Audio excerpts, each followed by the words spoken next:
Sup peeps, sup peeps.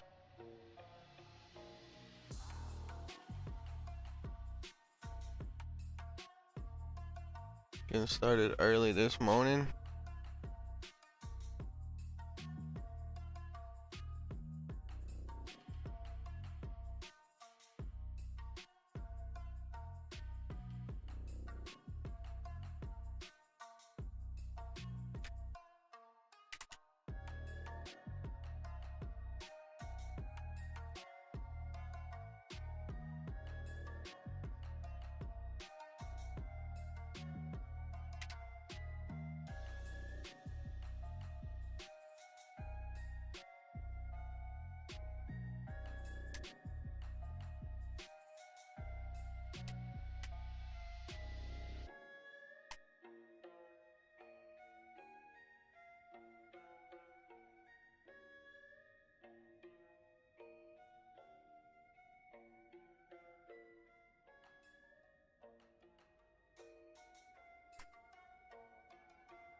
So good morning, peeps. I'm just kind of getting started here. I did a couple things last night. I removed the region of interest pooling and the adaptive pooling because currently the pooling implementations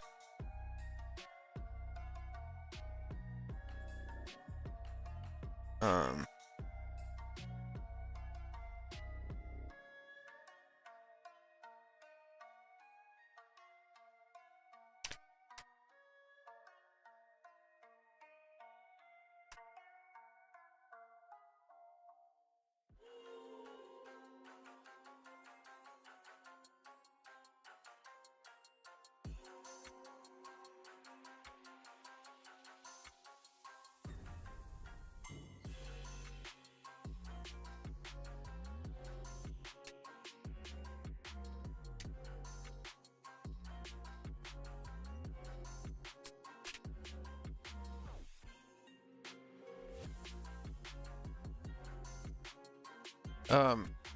so right now all of the pooling only operates on a 2D level.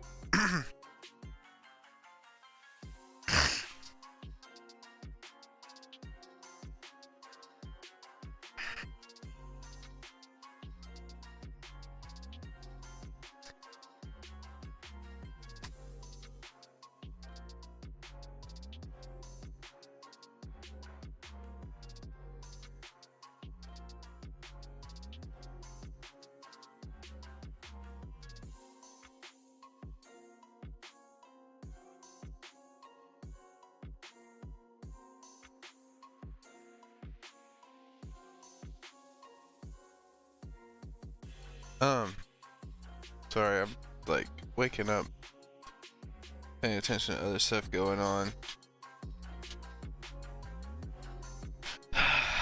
Okay, anyway,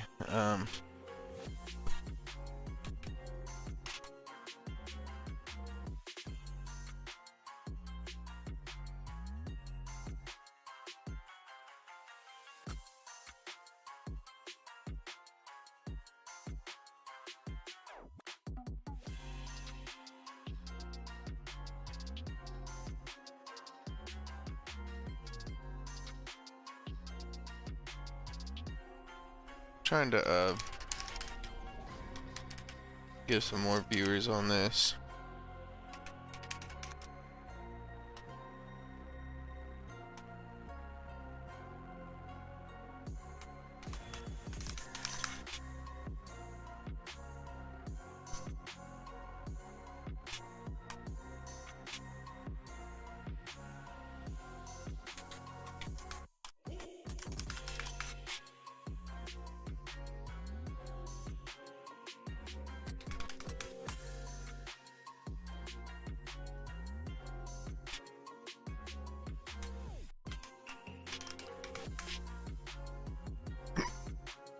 Excuse me.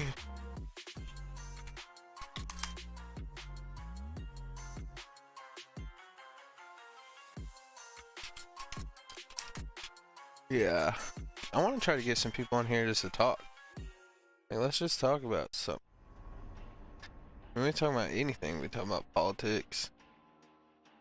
We talk about sex, drugs, rock and roll.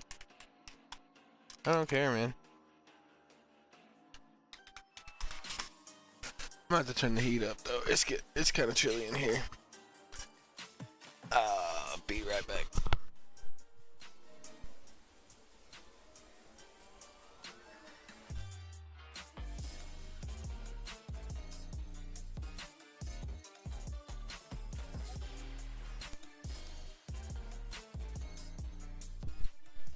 Alright.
I've been checking out this platform called Minds. There's not many people on it. It's built on top of the no string protocol too, so like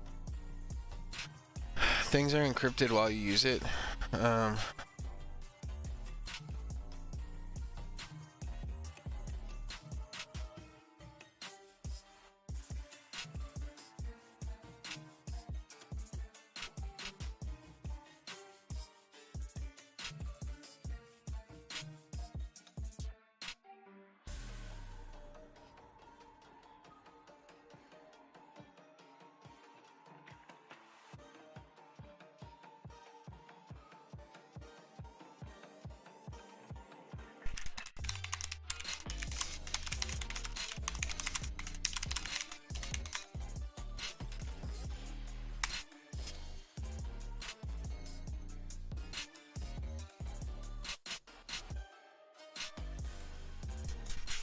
Yeah, anyway.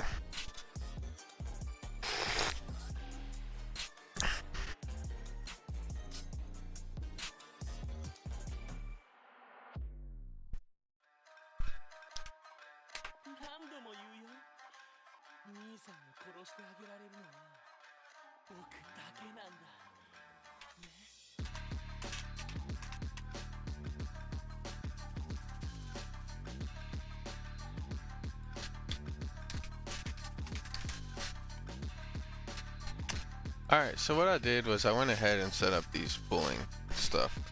But the problem is that this only operates on a two-dimensional vector or matrix, which is not a huge problem. But when it comes to region of interest, we're going to need something that encapsulates what region we want to crop, and then we'll use one of these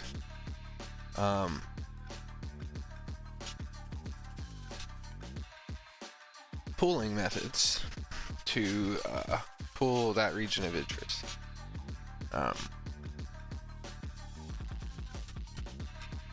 The other thing is adaptive pooling. These things already are doing adaptive pooling, so I don't really know if I need that.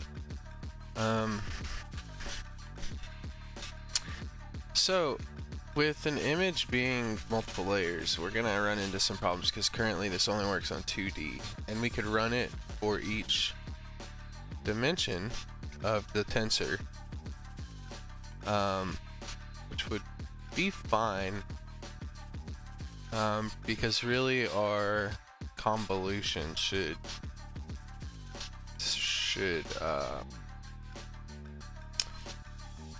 I don't like using the term concatenate, but that kind of is, it will kind of squash the dimensionality down. So we actually take an image, we split it into 4 dimensions for red, green, blue, and then gray. It would be nice if we could calculate some like sepia or something.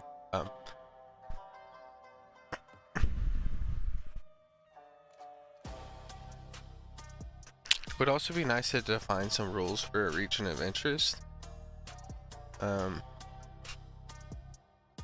it would be cool if we could take a picture and then break it up into smaller pictures and say, okay, this picture is of mountains, but it also has a village in it, and this is a car.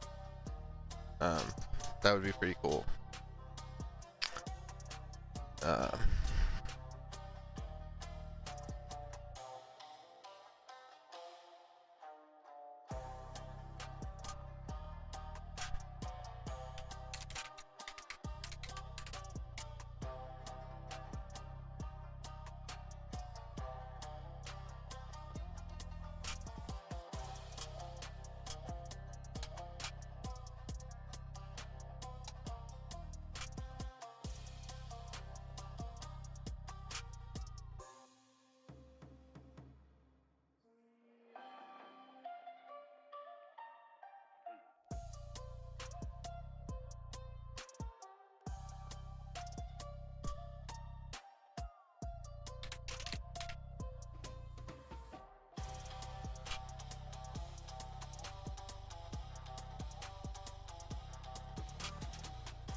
Got distracted again. I keep getting distracted.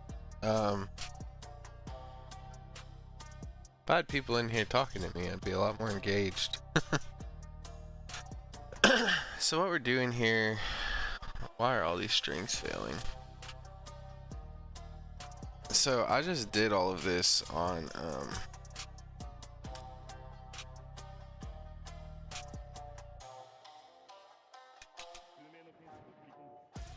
this needs to be C string.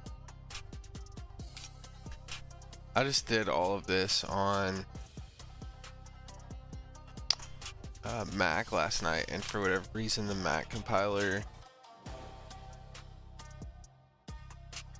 it builds this out as a long unsigned.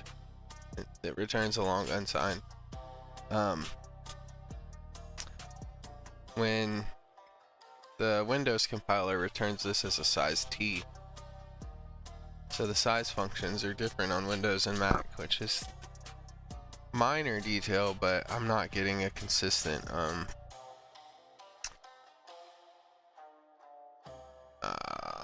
return value, which kind of makes me want to write my own, because I'm already using my own matrix, but it's really just a type define of a vector. But it almost makes me want to write my own vector class. The matrix value is actually a vector of vectors, of floats. But anyway, so what we did here was I've set up the pool, the convolutional network. I add the pooling layer, I add the input sample. Now we're going to print this network as it is. Just showing that we're initializing the pool, pooling layer, and input data.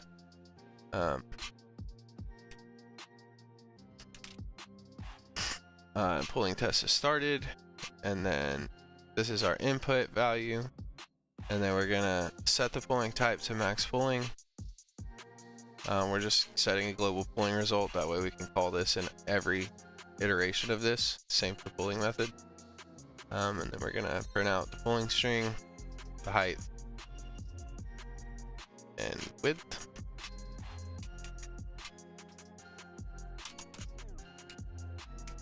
And then we can do this for max pulling, average pulling,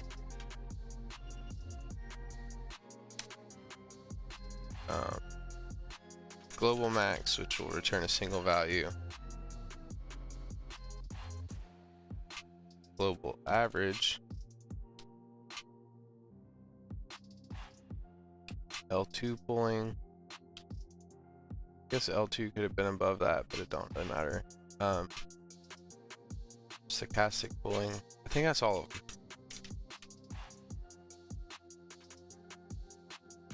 Yep. And really, we could put stochastic above that. But that means we also have to move it here.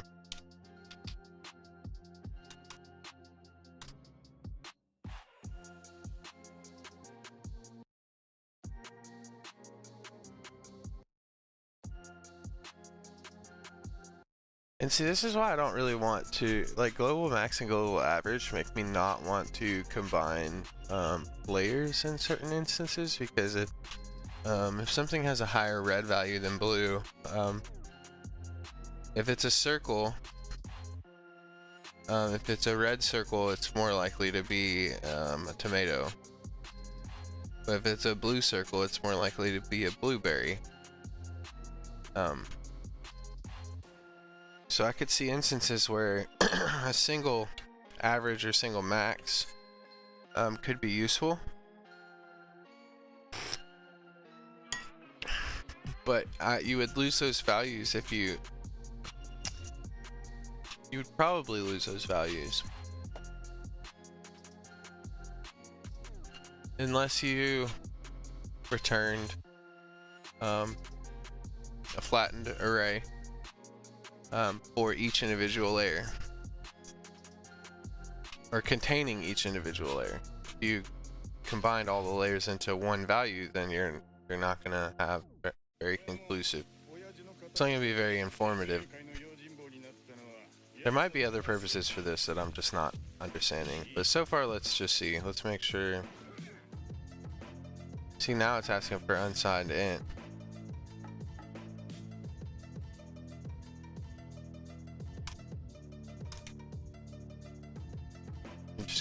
Serious? Earlier it was asking for an int. And in this case, a long unsigned should work as well. I don't know why that wouldn't work. Why were you cool with it before? Now you're not, huh? Huh?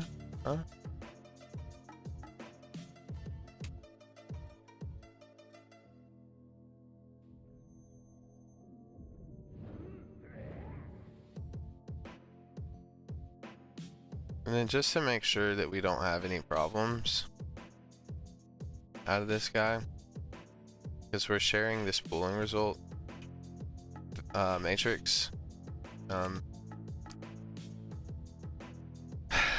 after we print, let's do pool results dot clear, just to clear out the matrix before we.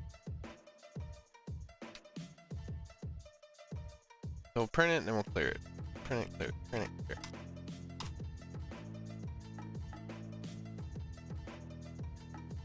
We'll clear it, we'll set a new method, we'll set the pulling type, call the pulling method, we'll print out the data.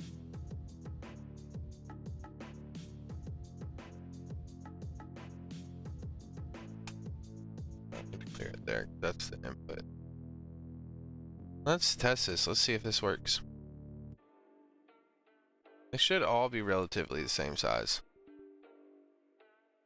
And of course, we're getting errors.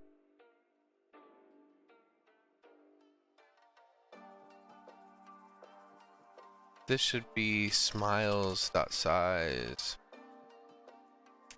smiles 0.size.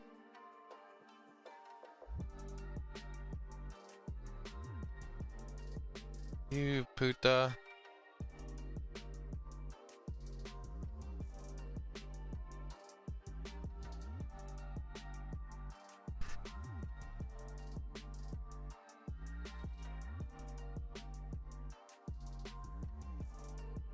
I need to go back and do some more painting.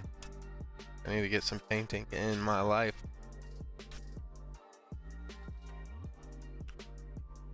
All these are gonna fail. Oh.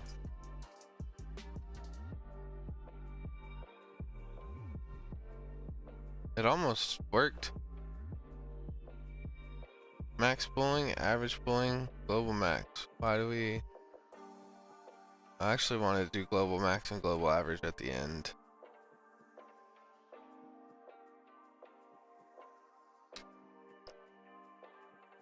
Let's see if it still fails.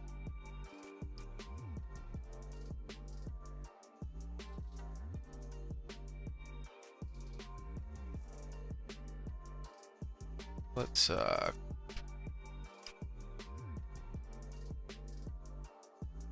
clean the project up.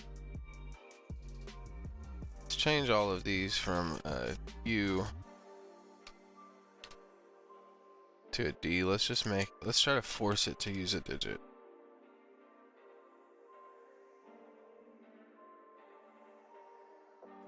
Which I already know on Mac that it will fail to compile because of that. So I might have to cast all of these to ints, which is really ghetto, in my opinion.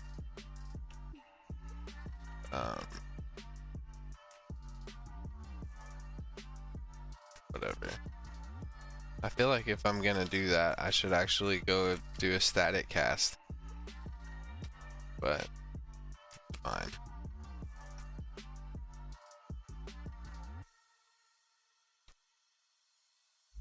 Complaining about size deconversion.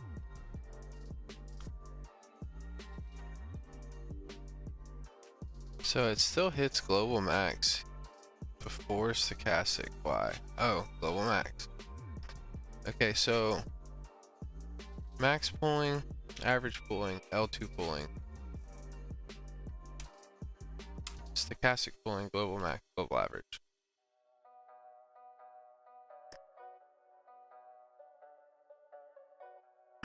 That is not what global average is supposed to do, and that is not what stochastic is supposed to do.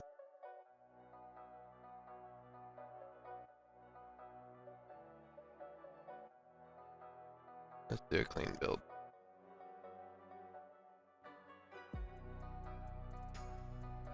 The clean buffer.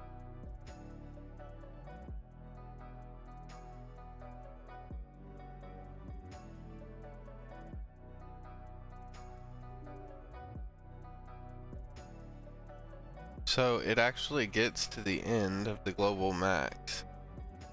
Stochastic is not the output sync value. Let's see what's going on here.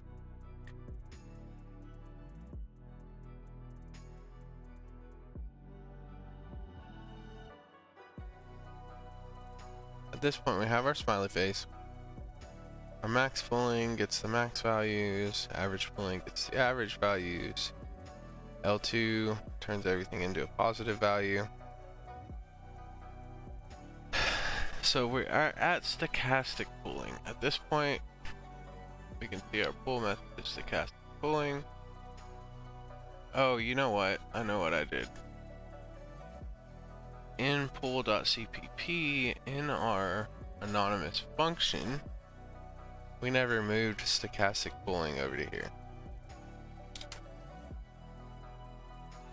So let's stop this and restart it. Let's actually get rid of the breakpoint and see what happens. Where does it crash now? So it does the L2 pulling. Let's try this again. Oh, it doesn't crash at all now. So there's our global max as a value of 1 and the global average is 0.455. So this is where I could see these two things being useful, especially if this was an RGB field.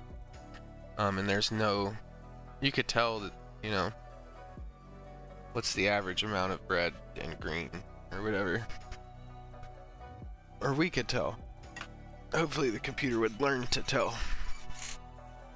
The only thing I want to check is that, not an easy way to rerun this, I just want to make sure that the stochastic output, oh, why did it fail now? Failed at stochastic. Okay, I low-key kind of suspected that this would break.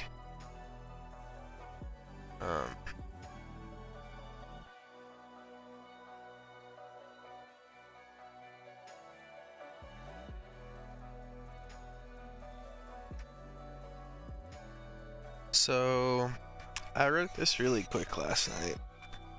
We're going for stochastic pooling, we're using uniform distribution between 0 and 4.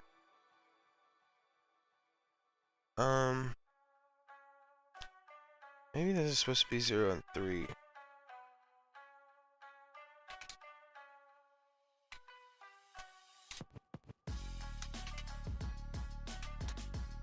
Do a little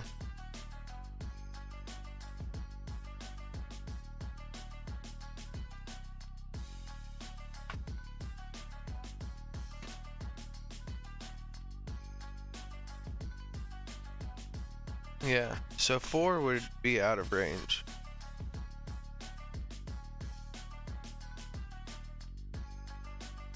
So yeah, we want this to be a bit random.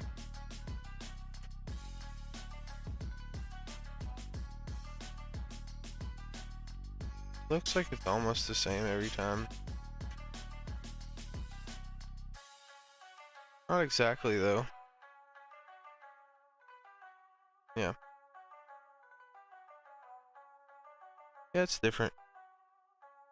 So all the stochastic pooling is doing is it's just when it goes over a square, it just picks one of these random 4 values. Same for this one, same for this one. So that's our pooling. Now we get to work with convolutions. And I already had this implemented before, so it's going to be interesting.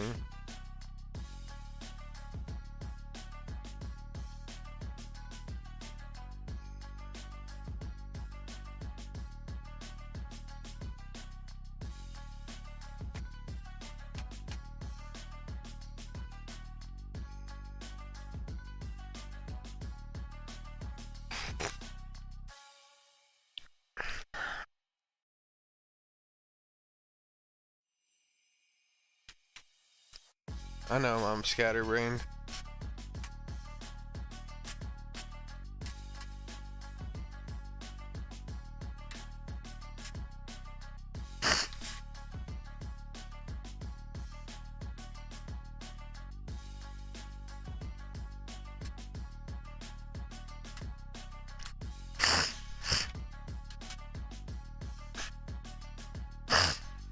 Excuse me.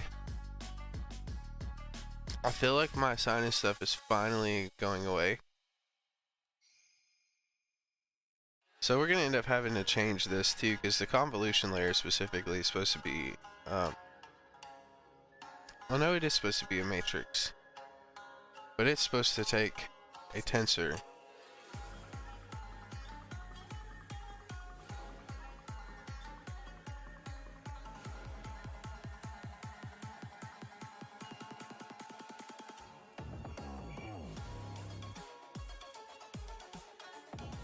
This is one of the sickest beats I've heard.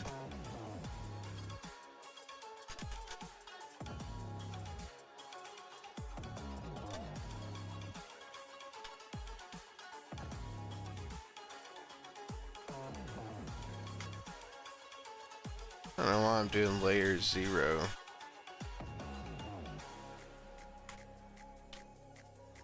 And then this.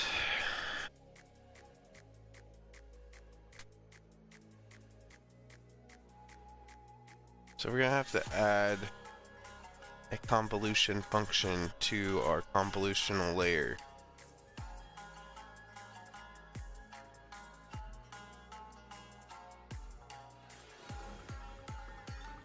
And then our inputs should just be a tensor.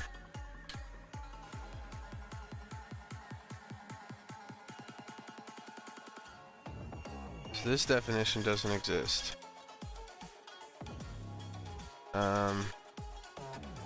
Let's close the pool. Let's do a quick push.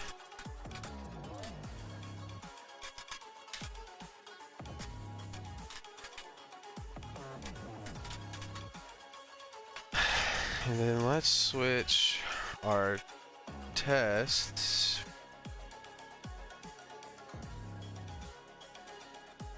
to test convolutions.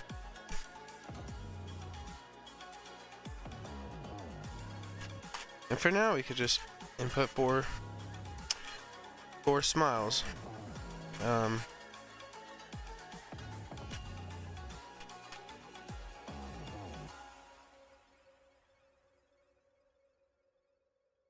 If we run this test, we should just say, oh, we have error. Convolution layer undefined.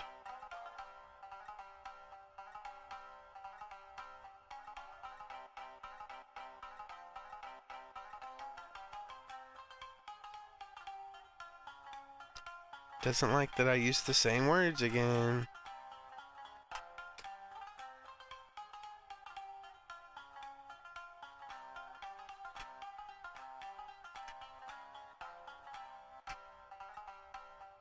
Said it exited with 0, but I don't believe it. So let's go to convolution type. This is a struct, and we're gonna have to turn it into a class now.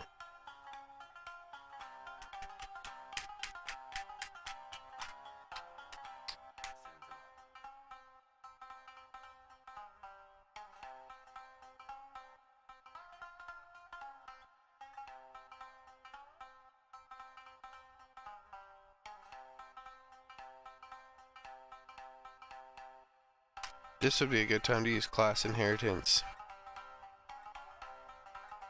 But I kind of want to keep it separate.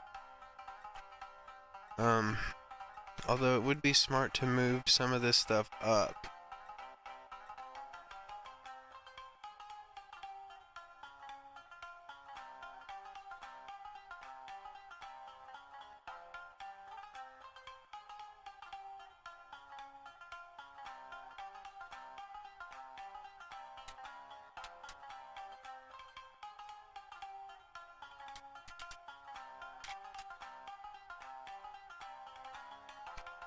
I'm not sure how much this needs to be moved up. I feel like stride could be moved up to convolution.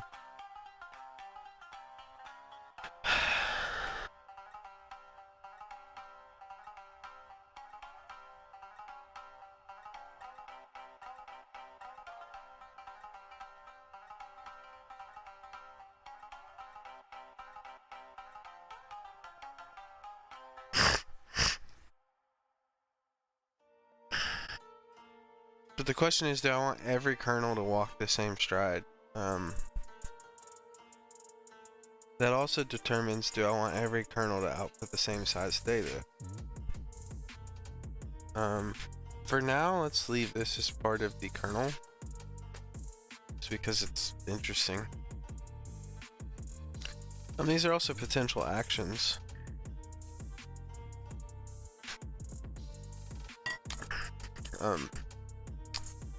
Granted that I'm giving reinforcement learning like a ridiculous amount of actions, and I don't even know how to train it on the proper results, because we don't know what proper results even looks like yet. Quite interesting problem set.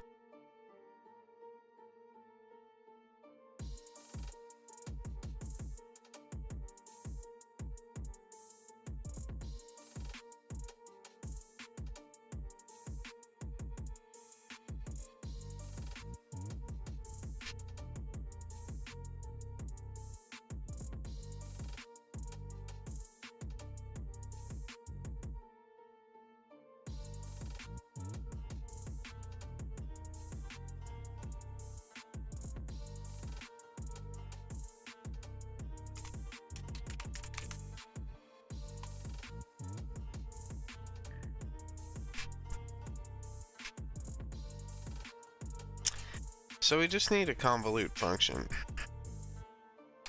that returns F matrix.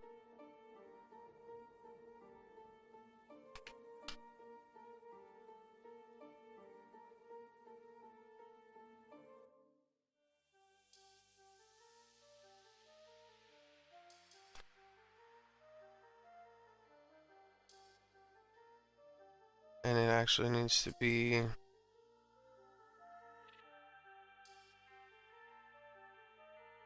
convolution function.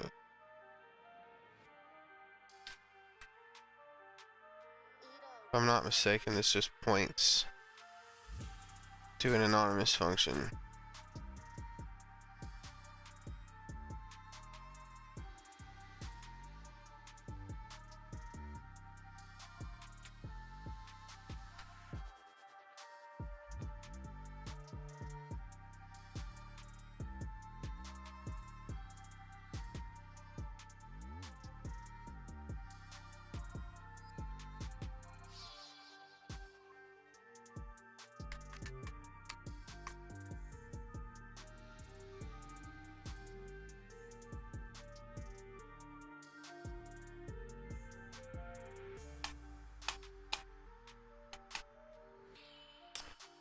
So we're gonna need, I almost want to break this out into its own class.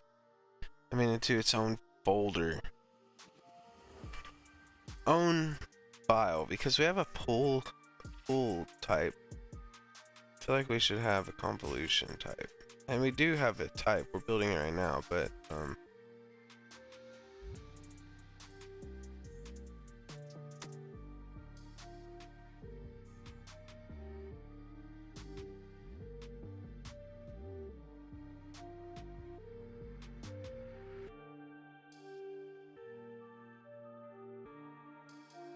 class not registered.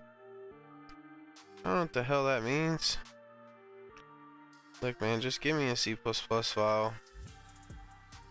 Just give me a dang header file.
Alright, let's get started on this. I kind of got distracted here.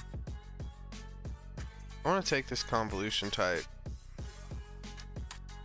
and put it in its own folder, because I already know this is going to get more complex.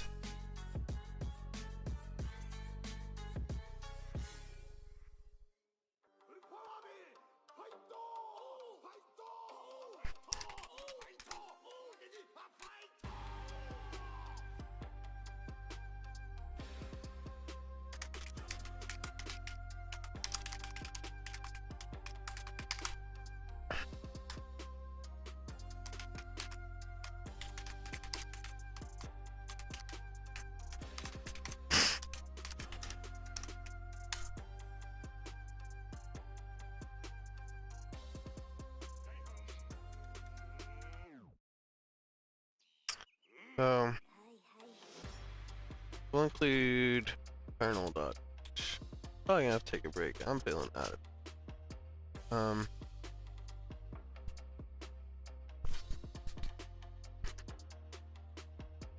Now we have a new file. And here we can call an anonymous function.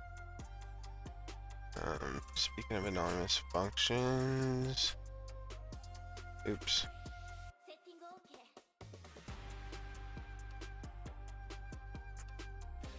See how we ended up doing this. I ended up having to change all this inline stuff last night.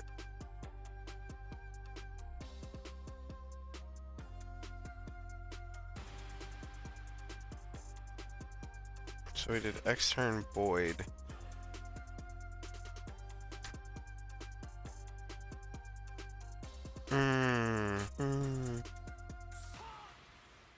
We can define them here. And we'll call it convolution. What do we call it here? Populate filter, set filter.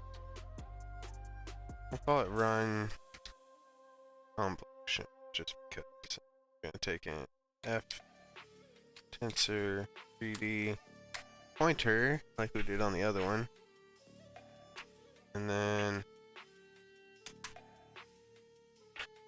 this is gonna be our convolution functions.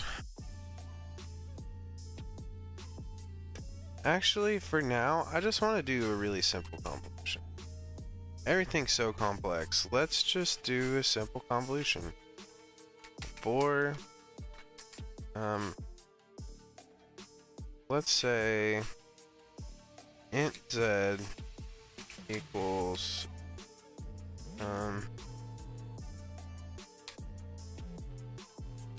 f dot size int yod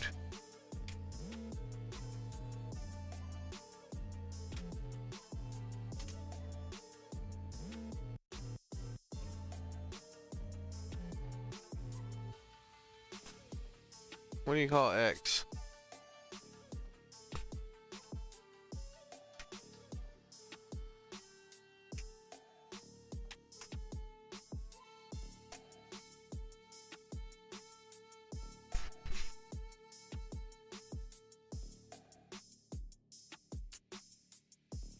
F dot zero dot size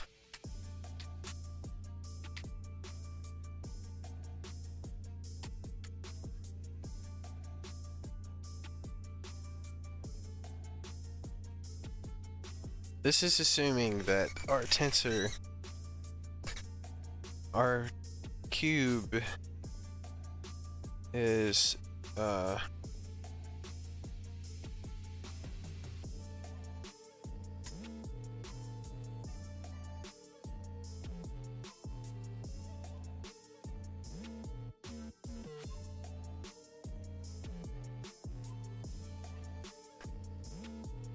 I think it's just z.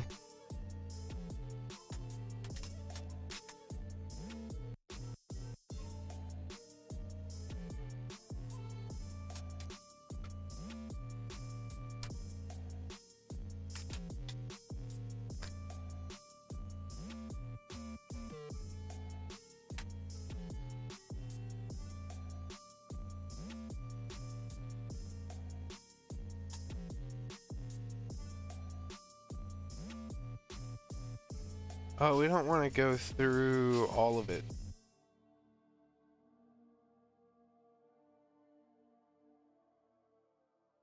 Oh, yeah, we do. Yeah, we do.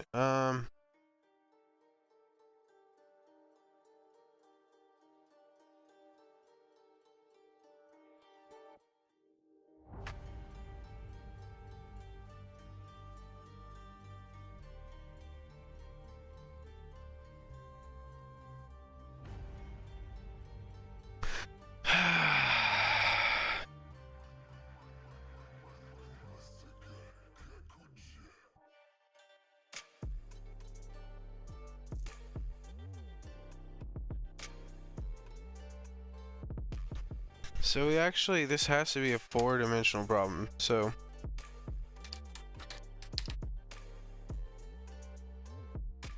for int k is equal to 0, where k is less than number of kernels, k plus plus.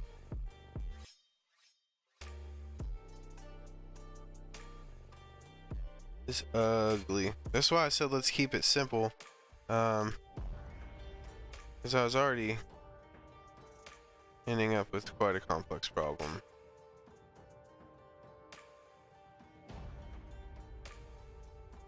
So for each kernel, for each sample,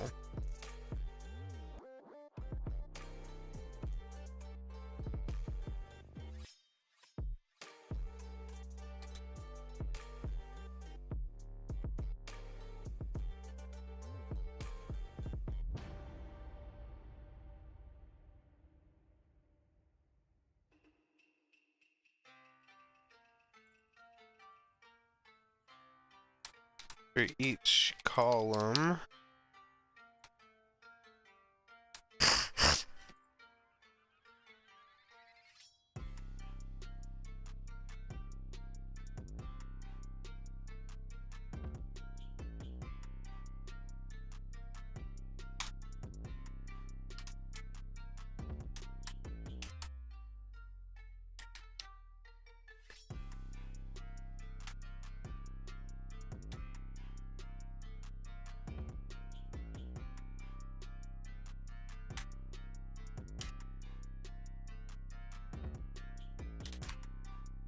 that's where these classes become quite useful.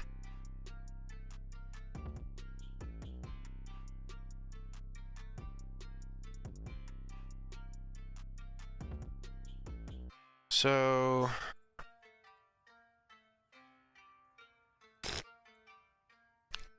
each time we change the kernel, we want to get the new height and width.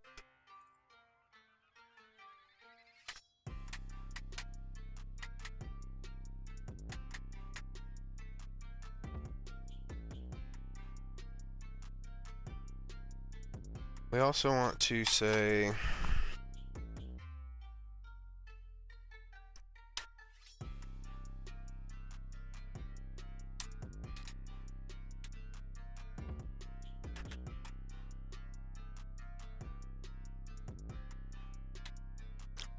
that we're going to get stride, because that's what we're going to increase these numbers by.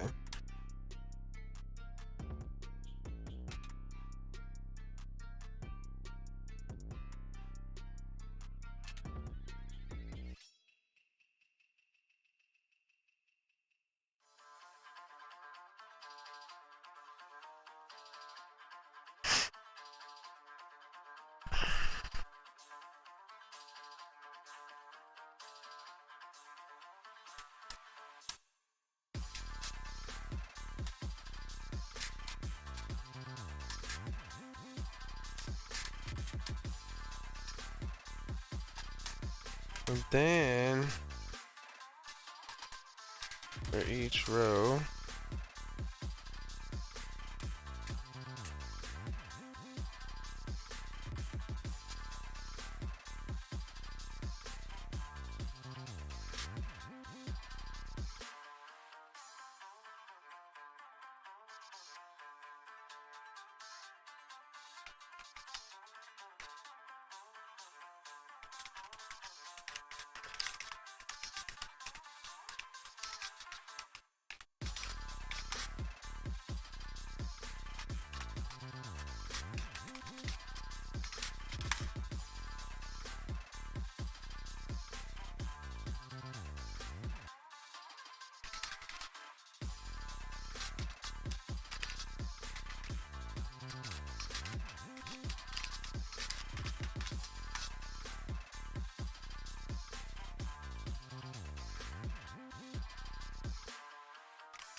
What was I looking at? I was looking at something.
So we're increasing based on stride.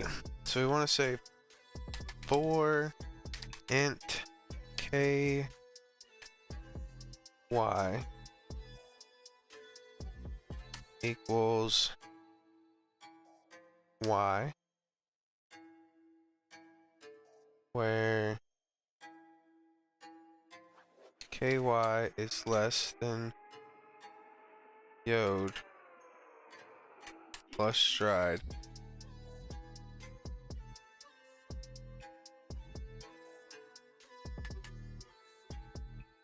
And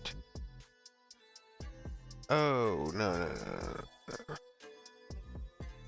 Y plus stride.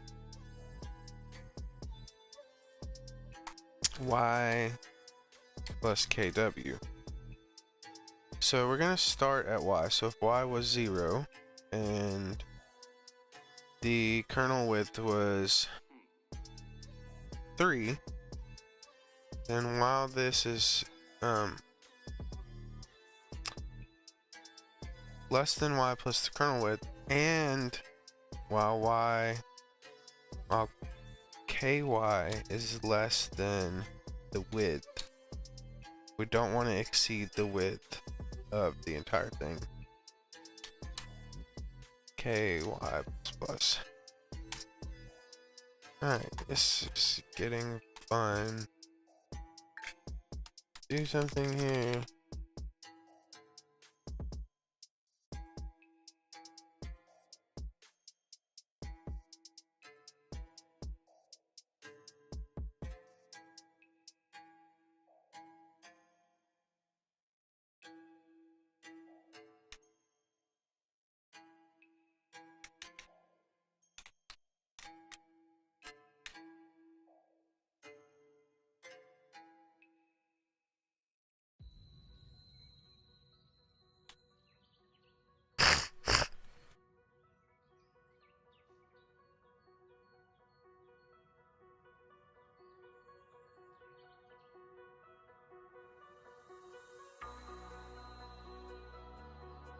This is where we're gonna set the product of the sum, the dot product.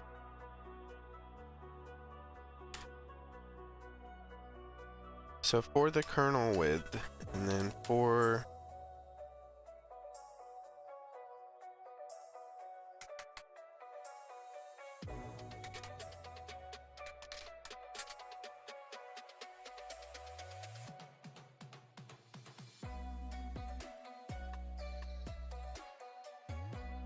really, we should do this. We should move each sample inside.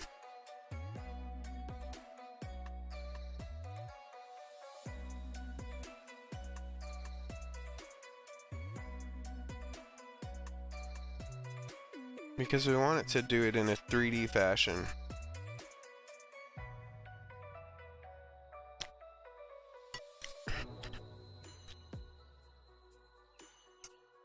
We really need to pass in int number of samples. We should pass this in from our convolution layer.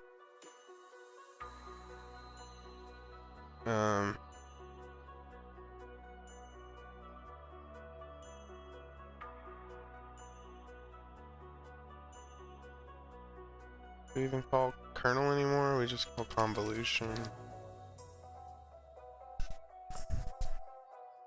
Nice. So we have the number of sample layers. So that's what we want to pass in into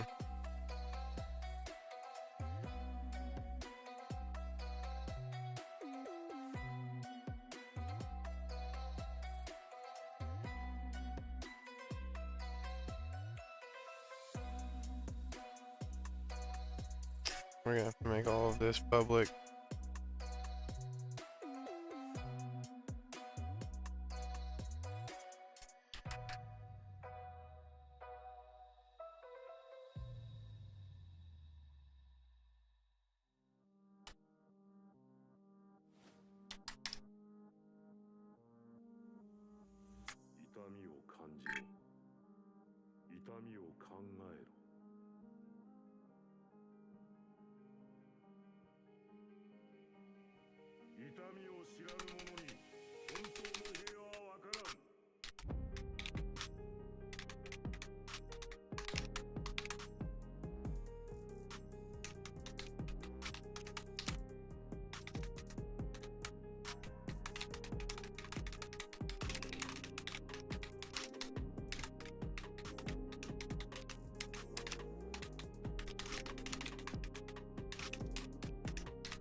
Excuse me.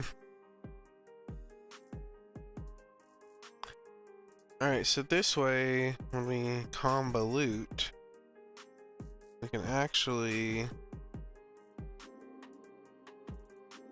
say we don't need a Z. We don't need to know because we have the number of samples we're passing it in. And we could really get this data somewhere else, but it's fine. So for each column, for each row, for each kernel column, for each kernel row, each kernel row, each kernel column, I had that backwards, where kx is less than x plus k h. Had these backwards.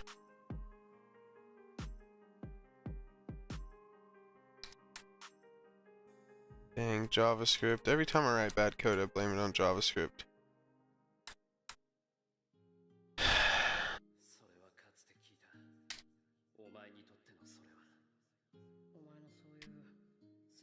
Okay, and then now we want to go for each kernel column, for each row, for each column,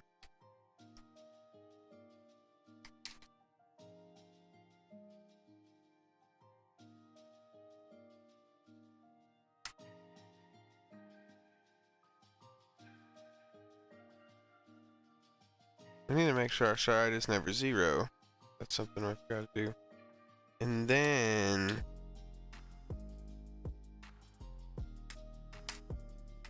int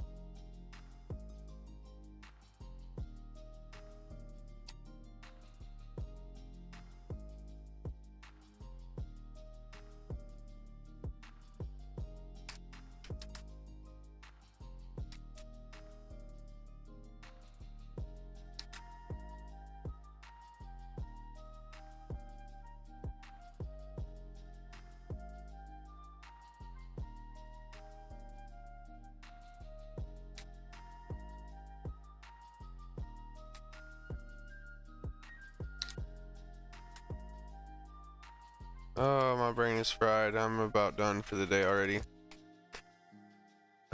For int z equals the number equals 0, where z is less than the number of samples, z plus plus. So we're gonna go through each sample in that. We're gonna do it all at once. So we're gonna get a 3D kernel based off of a single kernel. And this might not be the best way to do this, but we can change the kernels into a tensor later.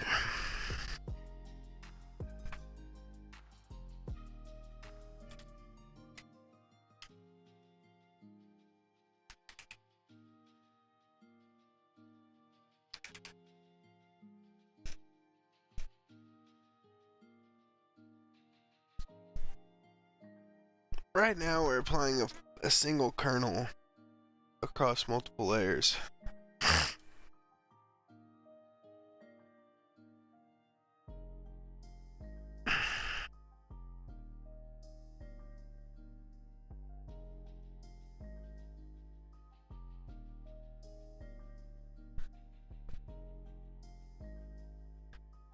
So for now, the product sum we're gonna plus equals the tensors z kx ky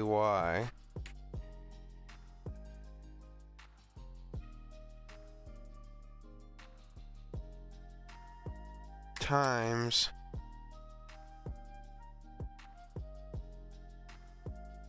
the kernels k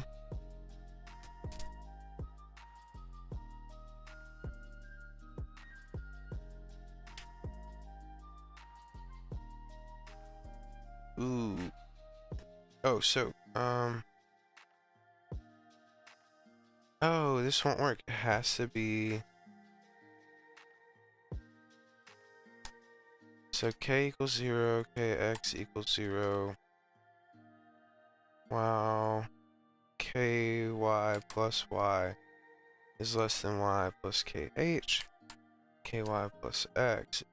So while the kernel plus y and the kernel plus x are less than the why would we have those values? That's not right. Well, that's less than the kernel height.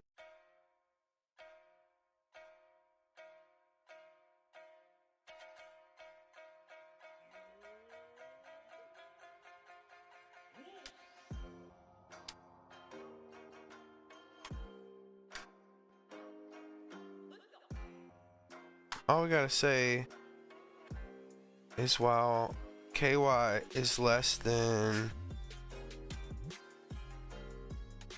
kh.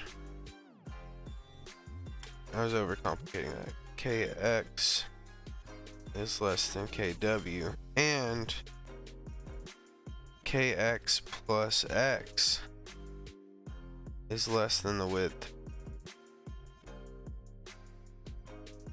and ky y plus y is less than the width, the height. There we go. And then from the filter, we'll call ky plus y, kx plus x, and then ky, for the kernel x, kernel y, God. So many layers here. That should be right. Why is it not? It's a vector of kernels, and a kernel,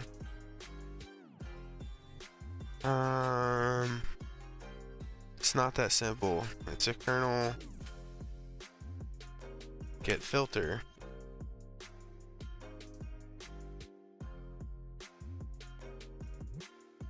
What does filter return? Shit.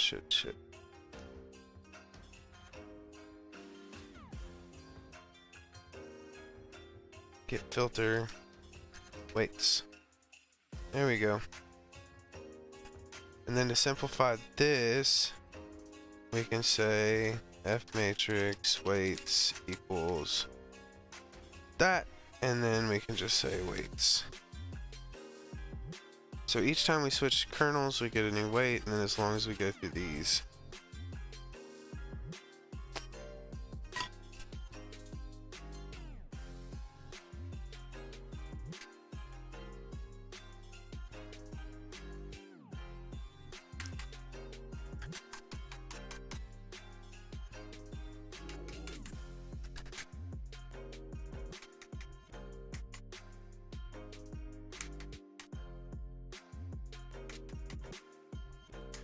For each kernel, for each row plus stride, for each column plus stride, for each kernel row, for each kernel column, for each sample,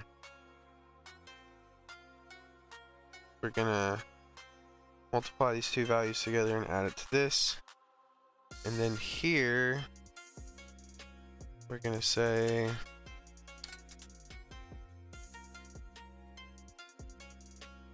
that the F matrix data equals matrix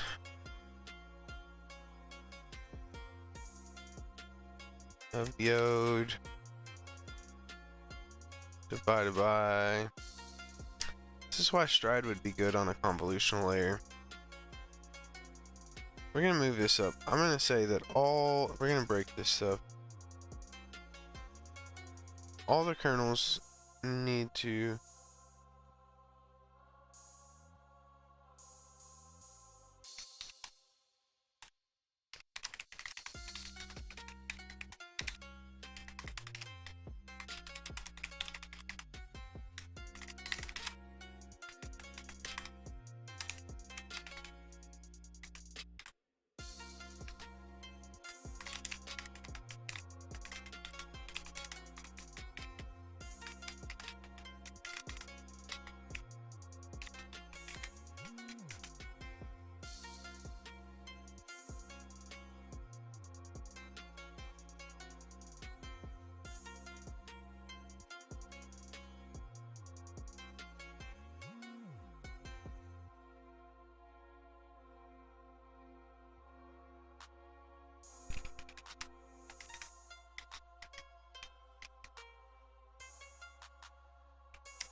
okay. Actually, you know what? I'm not gonna mess with that for now.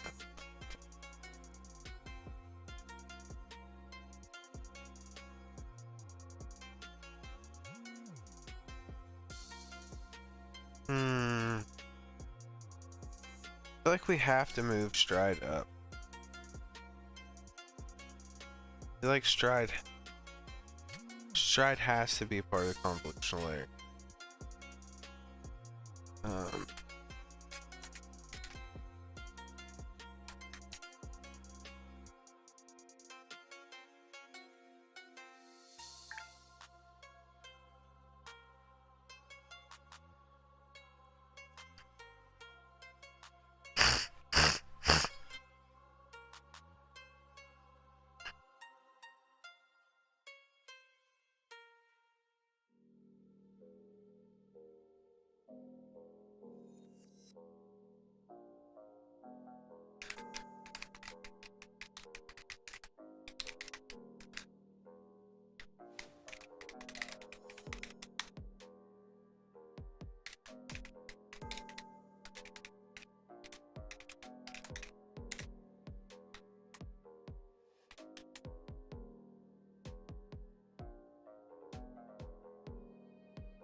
We're gonna make stride private. Привет.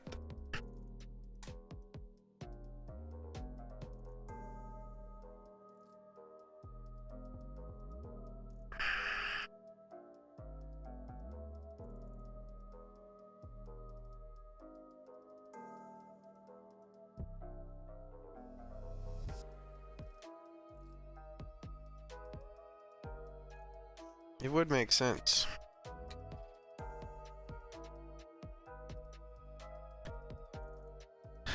For convolution needs a constructor, don't it?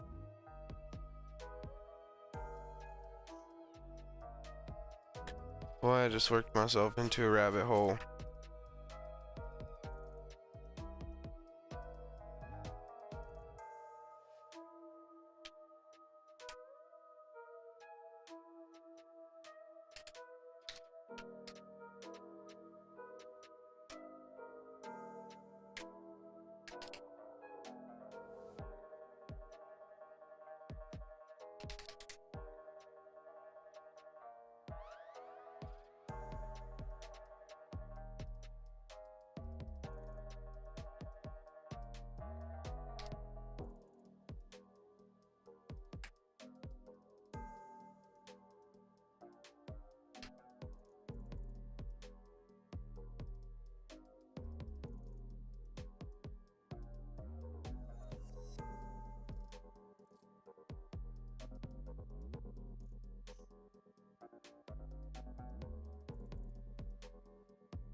I forgot how I calculated this. Let's look at the old kernel.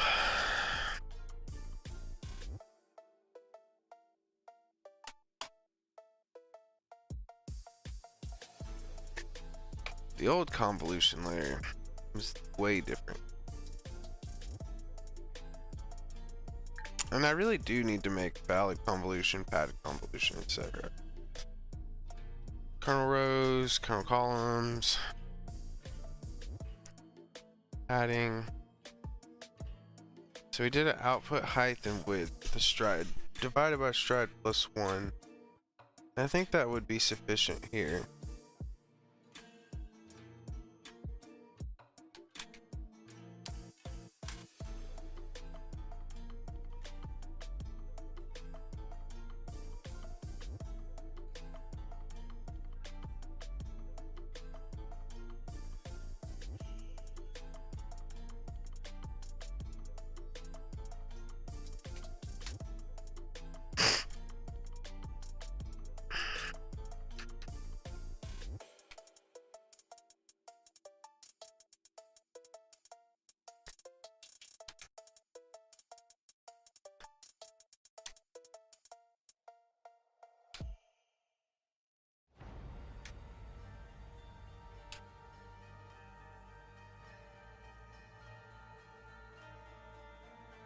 Can I just leave it like that? I think I can.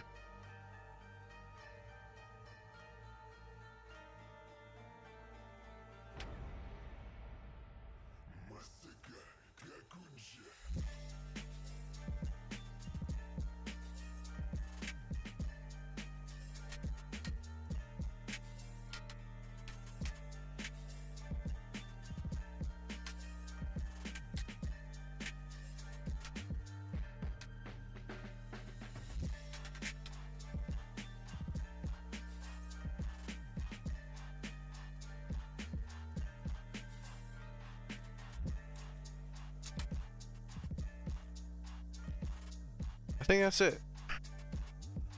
This is a regular convolution function though. We'll have to extrapolate this into a we'll have to add, technically we don't have to add a padded convolution.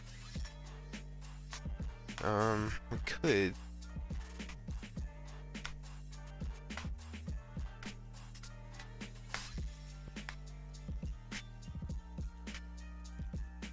Let's test, let's go back to our tests. We're gonna add an input sample. Let's add.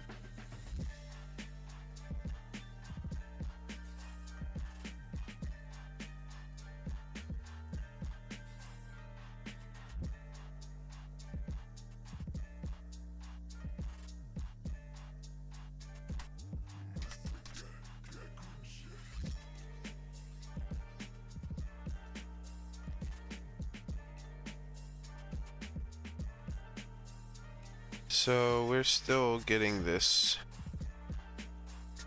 Oh yeah, I knew this would happen. We're gonna get problems with convolution kernels. Kernels are private. So we need to get kernels. I think kernels has a destructor though.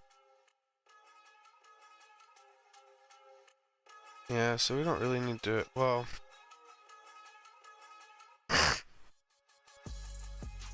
this is making a copy of this also. This isn't going to return.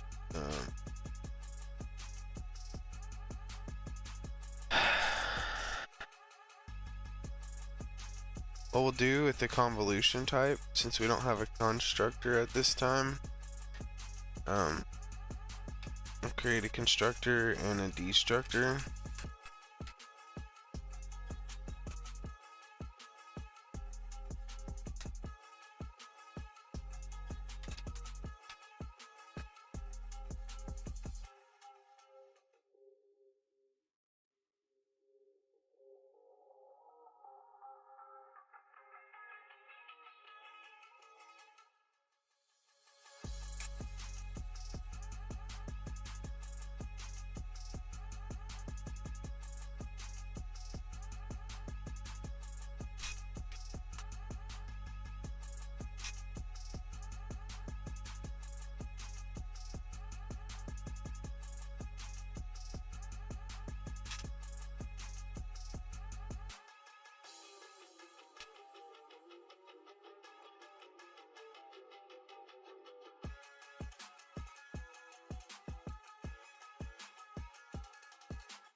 We're just going to initialize this to a type of 0.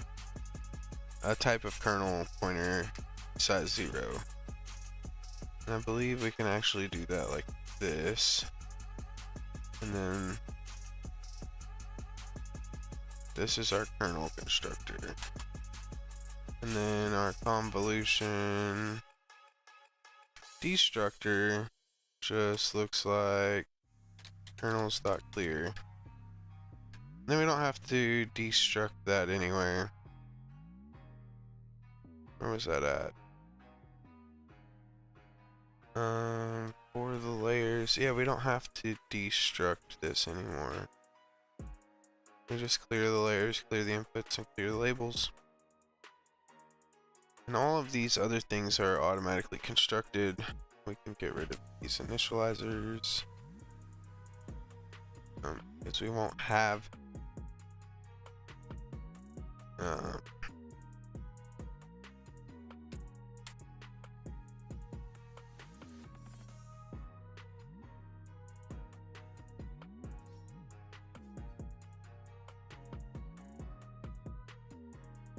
we won't have none of this set existing without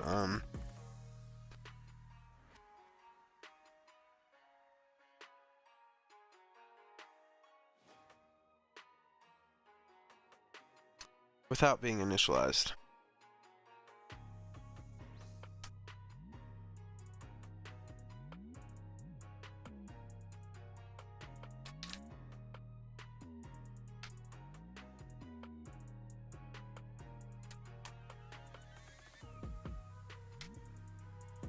That's all we do there. We push back a pointer and that's it.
Oh, excuse me, I'm so sick of these dang sinuses.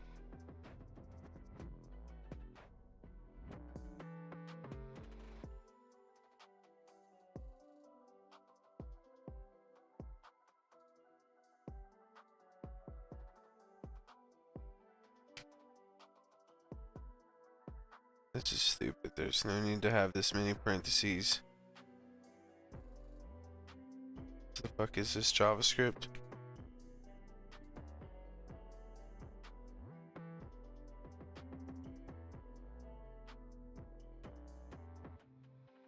Oh, it wants it to be a size T. Are you kidding me?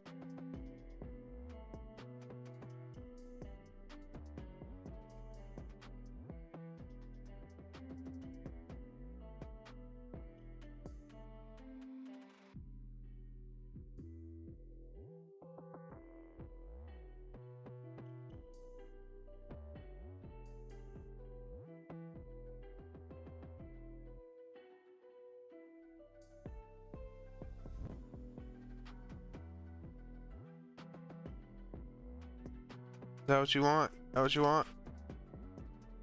Come on, man. Why are you not complaining now?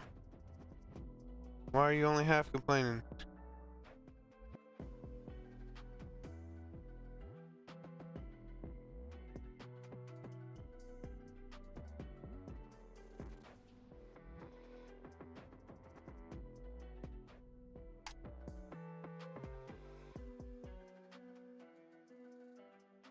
Doesn't even make sense.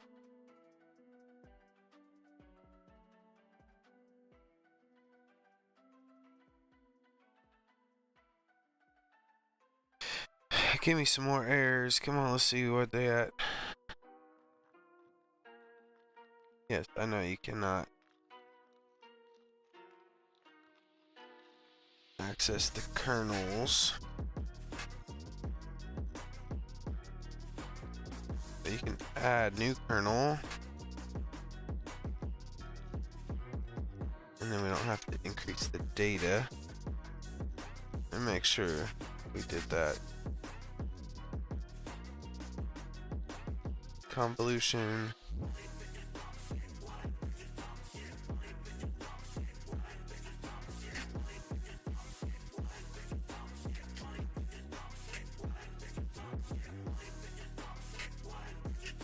Man, this is jumping.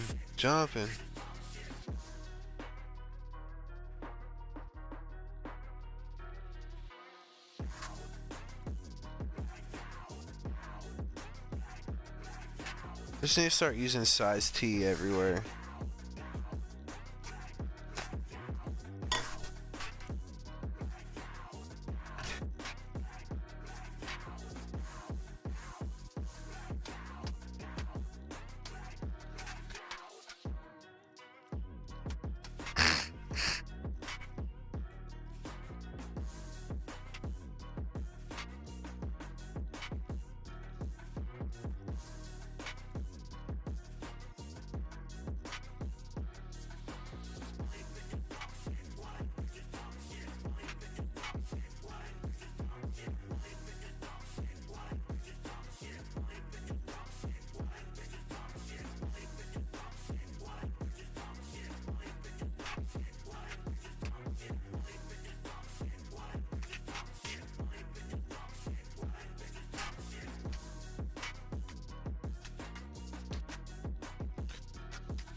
This shit jumping. Hell yeah.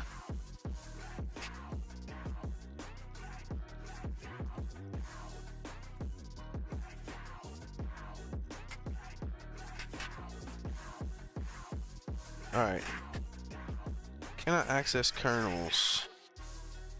So get kernel count.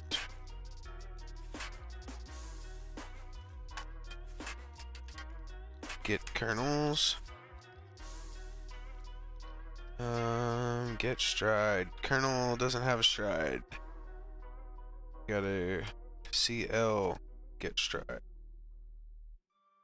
Interesting. Get kernel count.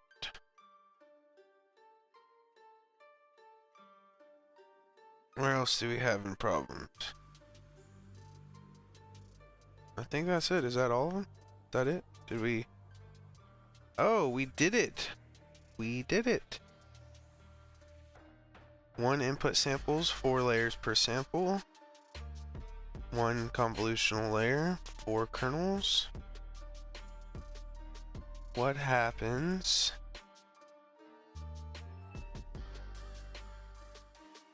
Something's gonna break here because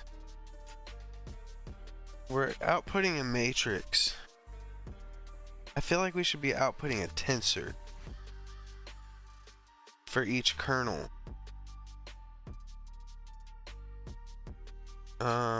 Let's do that. Let's do a tensor.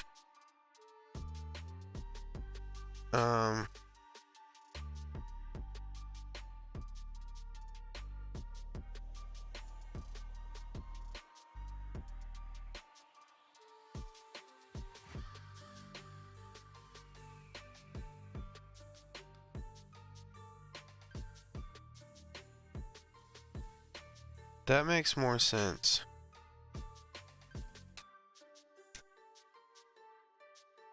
Where...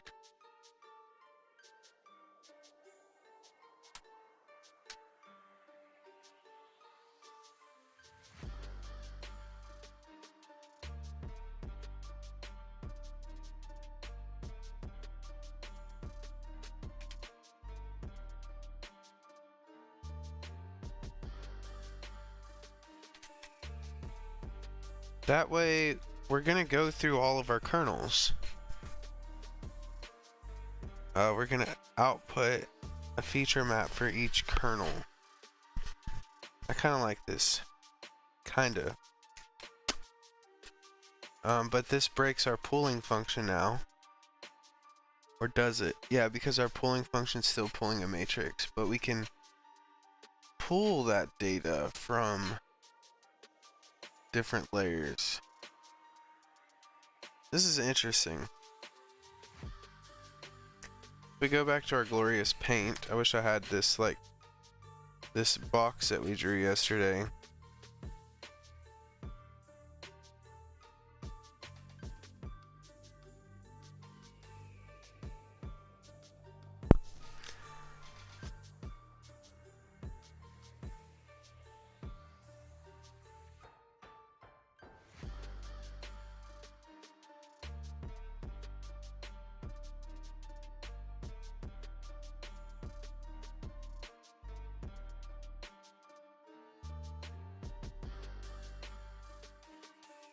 And now we can call this function for each tensor.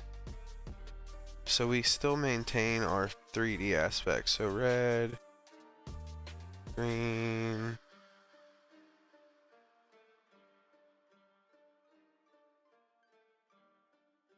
blue, and gray.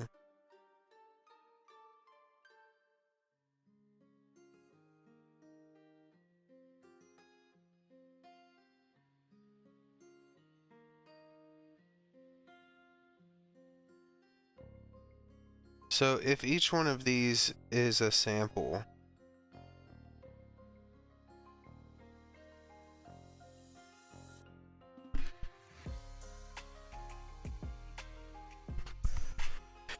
then our convolutional layer is going to take a convolution out of each layer.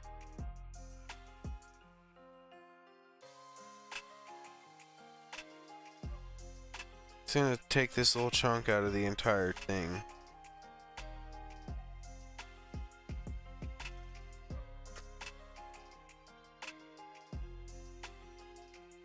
And this becomes a single pixel. So all of this outputs to a single pixel. It's going to do this for each kernel. So now each kernel is going to give us a new feature map. And I could see why pulling all of this together would make sense. And we're doing this for each kernel at one time. So now we can run this through a for loop for each one of these values. Each one of these becomes their own has their own convolution function applied to them. Then we'll also need an activation function applied at some point.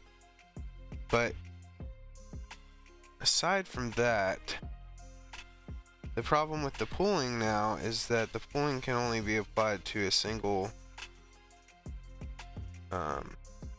layer. But I don't know if I want to apply a pool to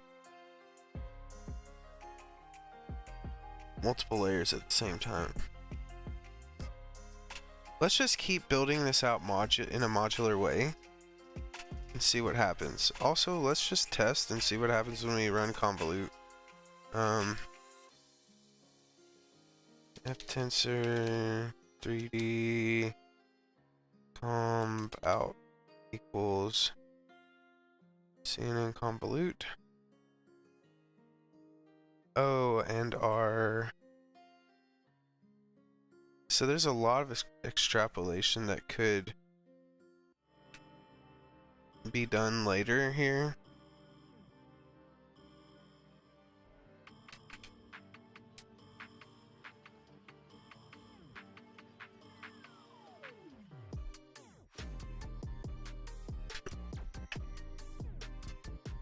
But all of this heavy template code leads to some pretty clean functionality. So let's printf. I don't even know how to get this information out. 3 by n convolution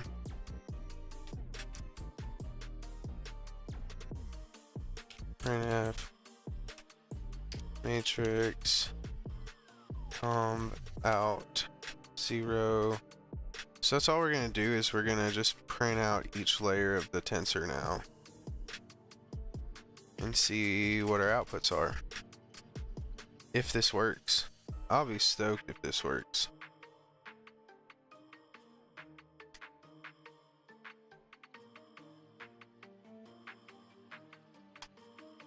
Really, what I should be doing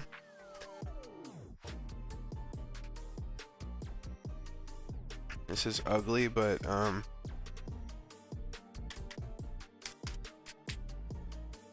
what is this called?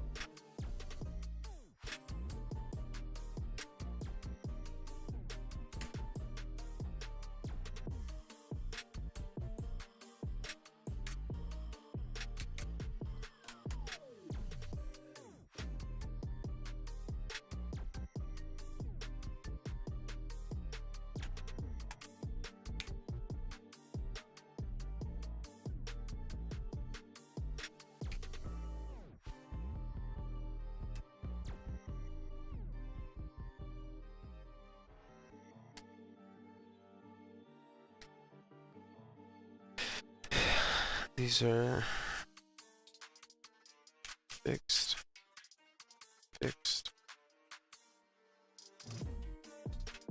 filter, style.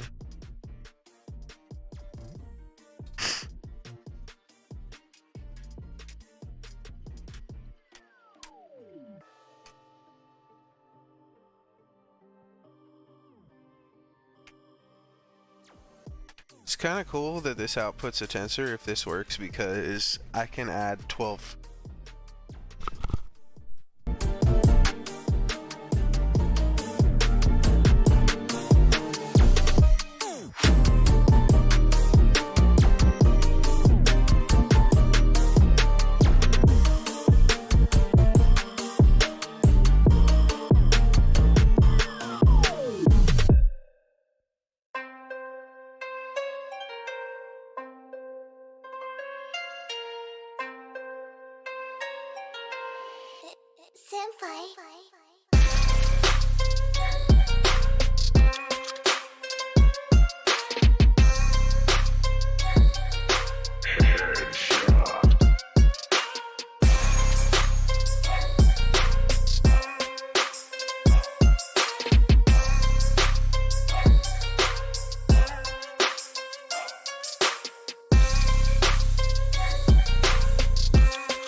Sorry for the moment of silence. Life had to come do some stuff and things, and my environment, my background's not quite where I need it to be yet. Not just scenery, but like, I'm working out of my garage right now.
Who is that man in the photo? He's the ghost of Bermuda.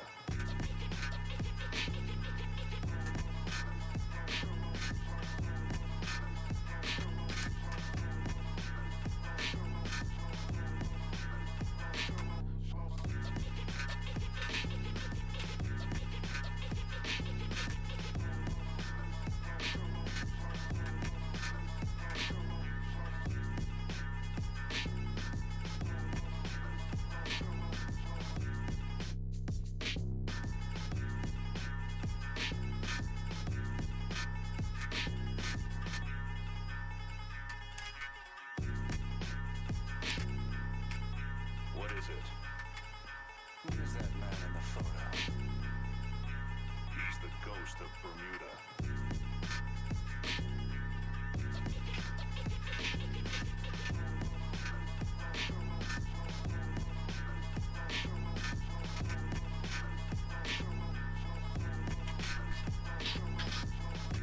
Alright. This way we can print, excuse me.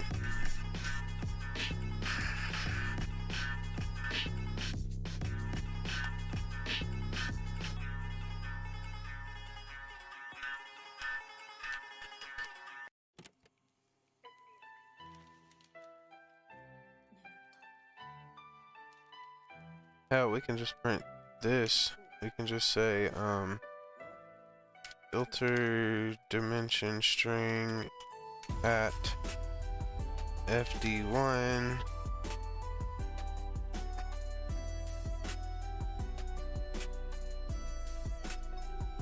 oops, if I put a comma here, and then the C string, and then filter style string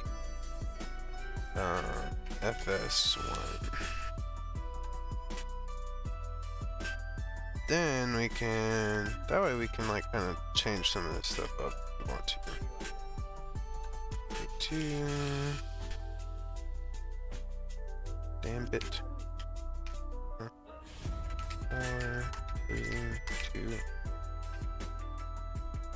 Alright, let's see if we get an output. Oh. Hey. We didn't do C string on any of these.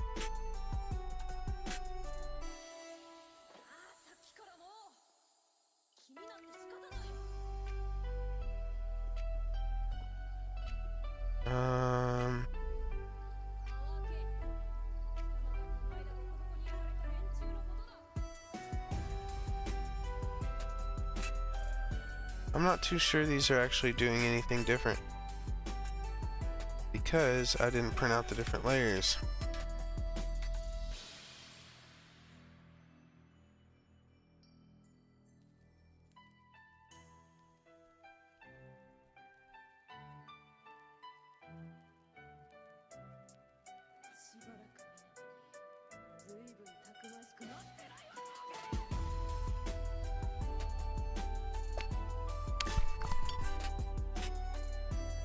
Well, you can definitely tell the difference between left to right and top to bottom.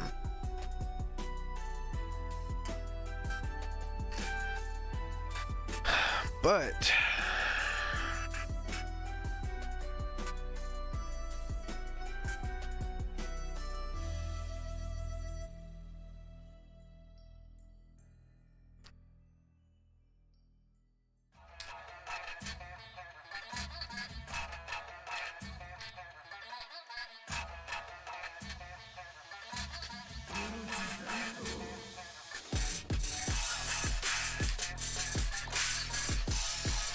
That's what I'm talking about.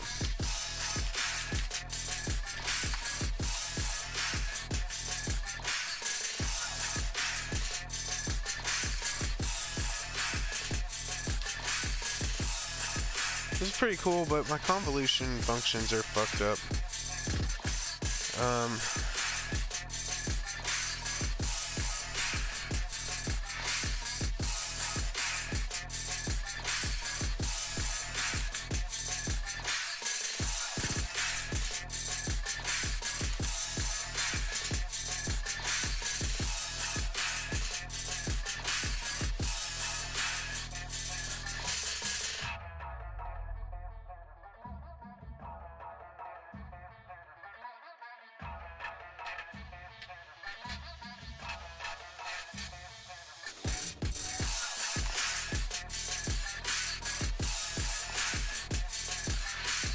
The fuck is this, JavaScript?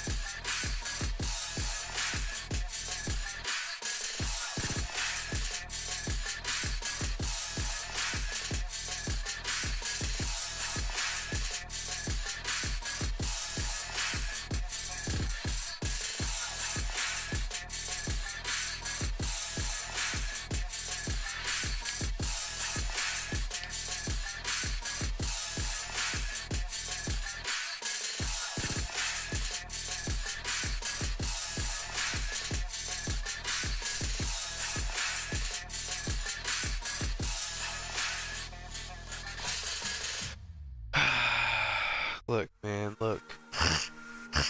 We just want one. We don't want all this other bullshit.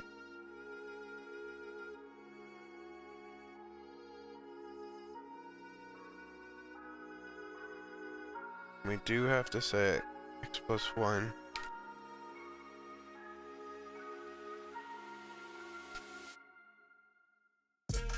This closes our vector, our matrix, our tensor. That's it. That's it. That's all we want.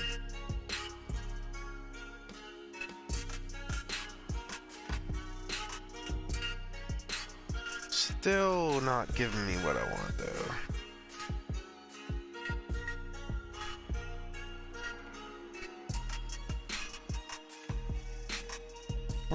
Let's look at how we did the kernel. No, filter. No, pools. Let's look at how we did pools. And after this, I'm taking a break.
Why did this one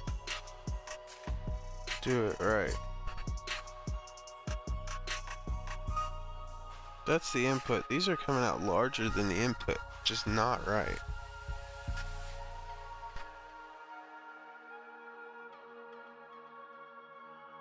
We're doing +1 here.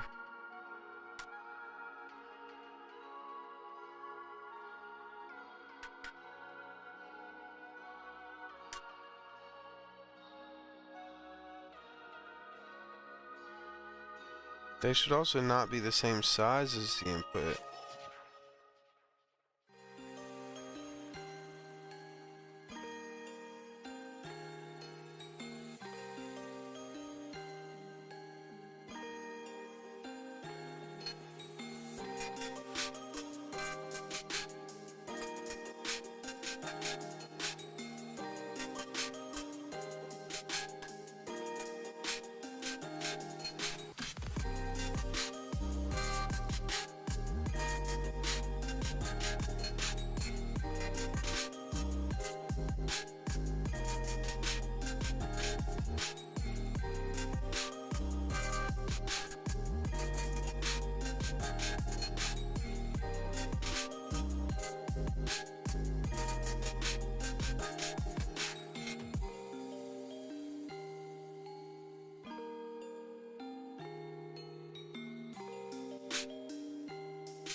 This doesn't make sense to me. I'm doing something wrong.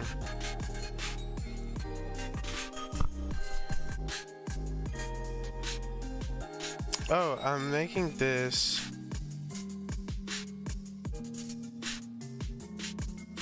So let's think real quick. If we have an image,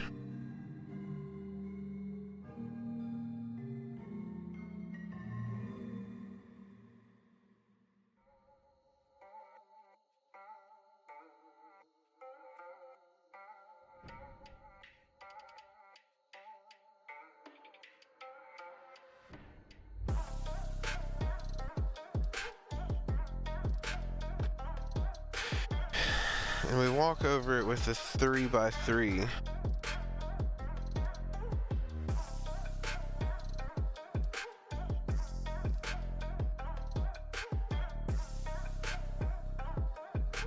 We're gonna input 8. 1, 2, 3, 4, 5, 6, and get 6 out.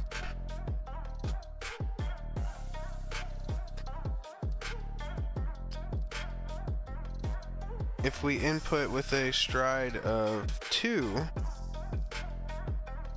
then we would have 1, 2, 3, 4.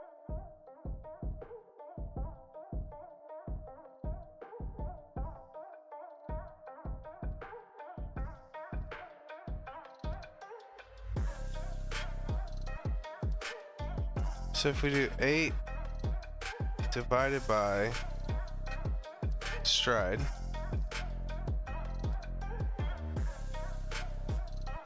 plus 1 gives us 9 minus the kernel equals 6. 8 divided by 2 plus 1 is 5 minus the kernel equals 2. That's not right.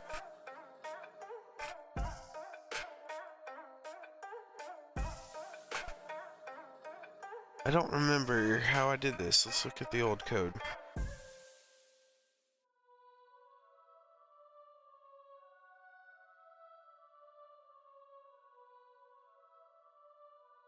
This was getting the max, getting the main.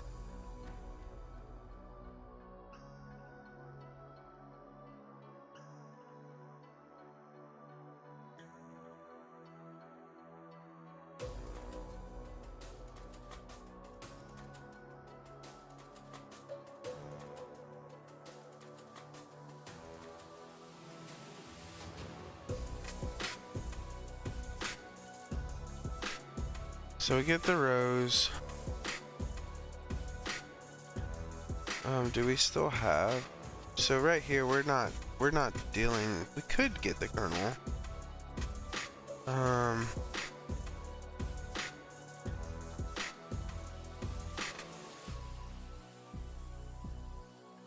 We've changed this up quite a bit. Our function's not the same at all anymore. So our output height. Oh, that's what we did. We did the height minus the rows divided by the, yeah. So the number of kernels stays the same. It's our yod minus, so we have to calculate data. So what we're gonna do is we're gonna say that our tensor is the size of the number of kernels, and we're gonna have 0 matrices with 0 vectors.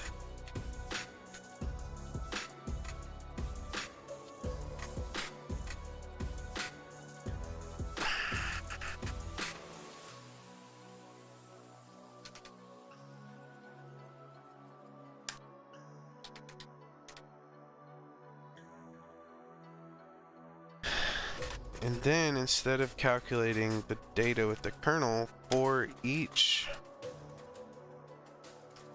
we're going to create a matrix of data for each kernel. And that's going to be a matrix that has a height minus the kernel height divided by the stride plus 1. And then that'll be a vector that has the width minus the kernel width divided by the stride plus 1. I think that's right. And then that we'll just initialize it to -1.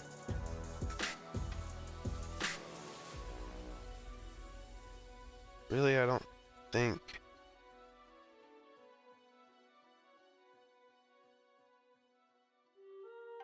I do know that we need to put these in parentheses or it's not gonna work.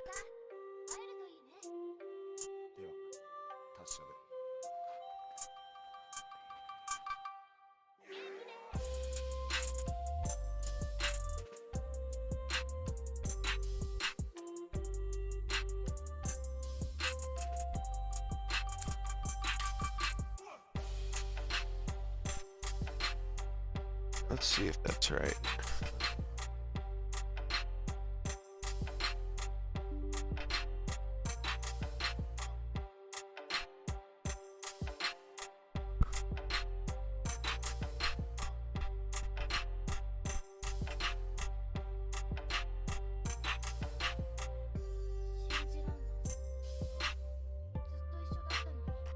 I know that's not why you're complaining.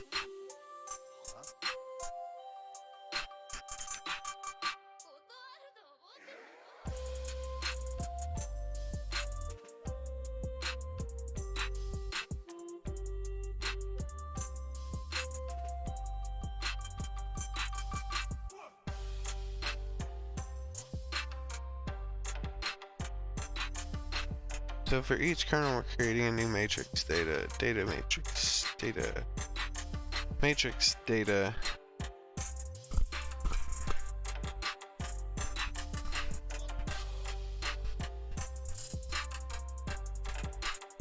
So in this case, if it was 8 minus 3, would be 5 plus 1 is 6. If it was 8 minus 3 divided by 2, be 5, 2.5, 3. That's not right.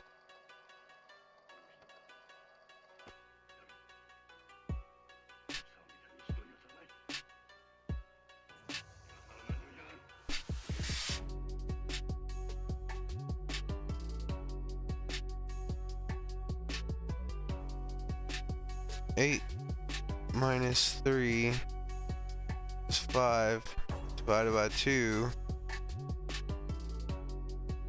would roughly give us 3 plus 1 is 4, so that would give us that.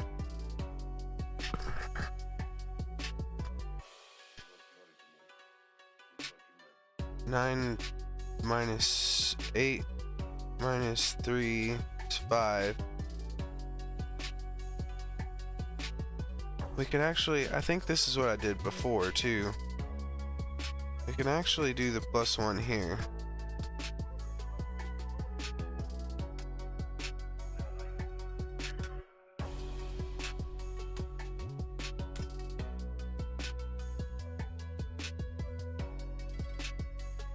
Oh, shut the hell up.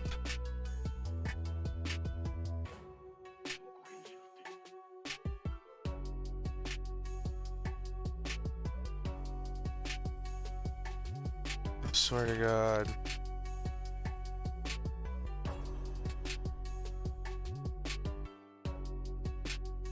I hate some of the C standard stuff now. I can understand if it was saying that you could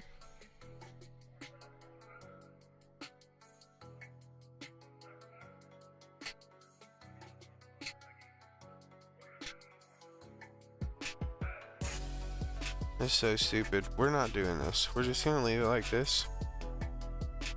That's what we're gonna do.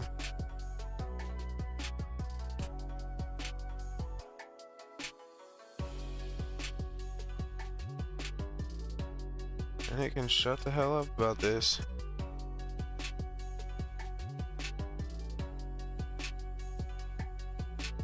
It's so dumb, so dumb. I'm not casting a 1 to an int. This term only exists in Microsoft.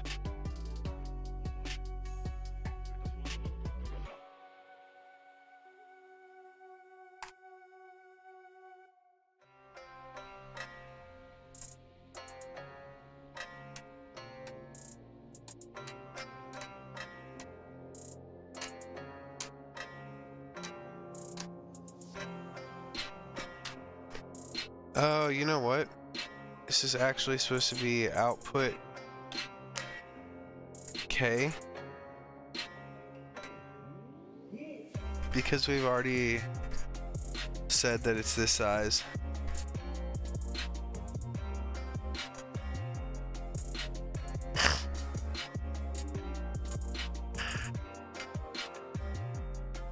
Debug, debug.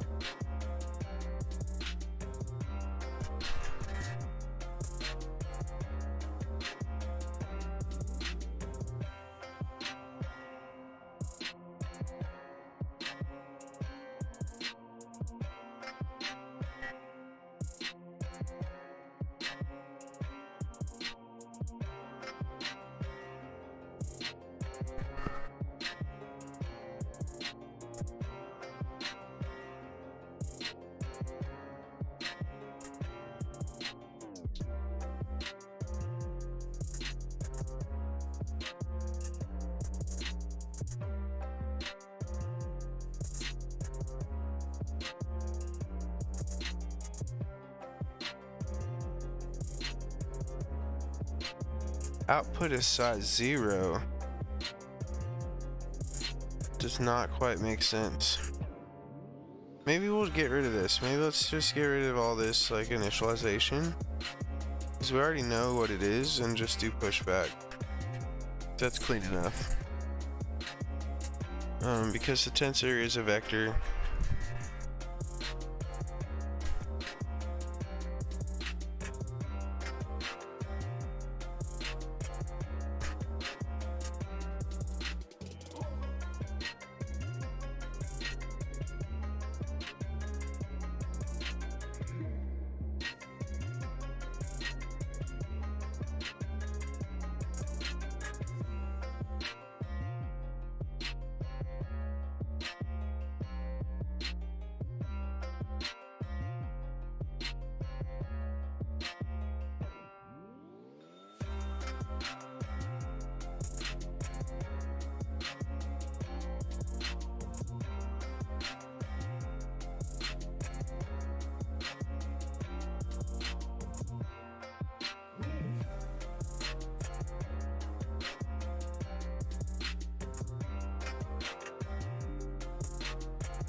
I need to go get coffee.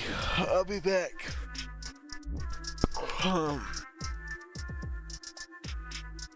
Excuse me.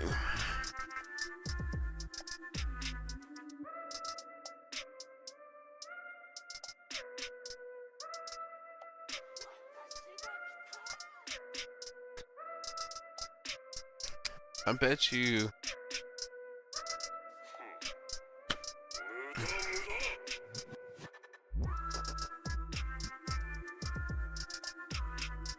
Yep, we need to be calculating based on the output height.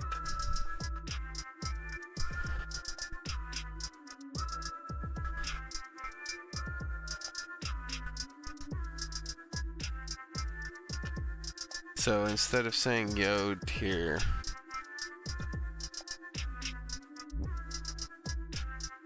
we need to say int output with height equals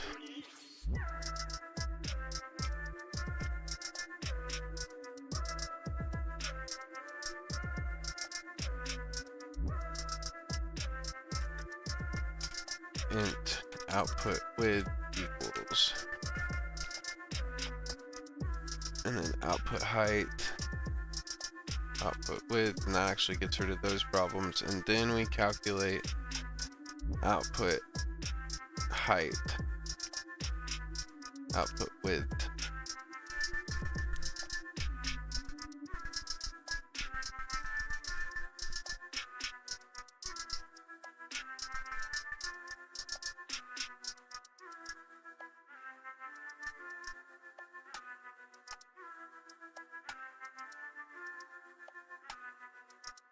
I don't know if we still add the... Do we still count by stride? No.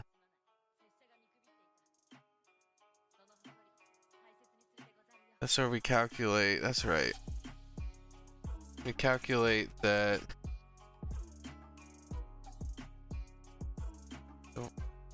y step equals y times stride.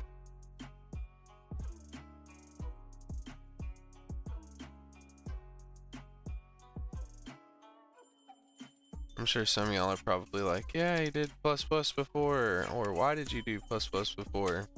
Just felt like it.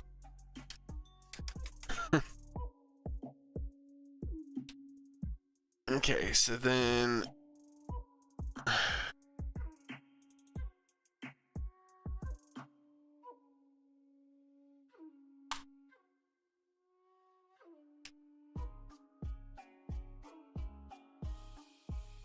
while x plus the x step and while y plus the y step are inside the dimensions, then we will call y step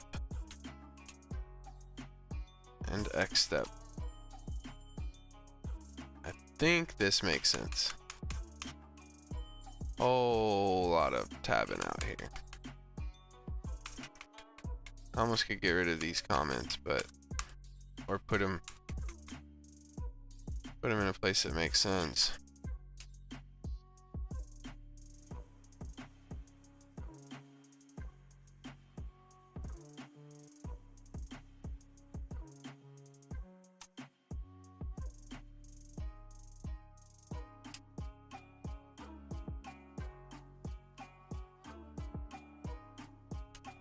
For each row, for each kernel row plus stride less than input width, input height.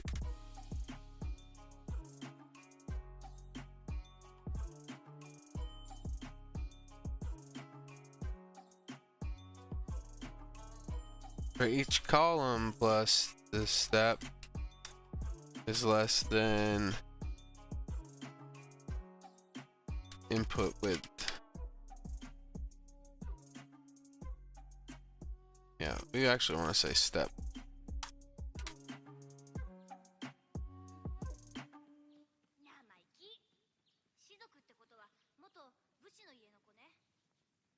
So we divide it by stride here. So here we want to multiply it back into the stride. Because if this is 5 and the stride is 3, then the last should be 15. And then as long as 15 is less, as long as the kernel step and plus the stride is less than the total width, we want to do this. If it's not, we just skip it.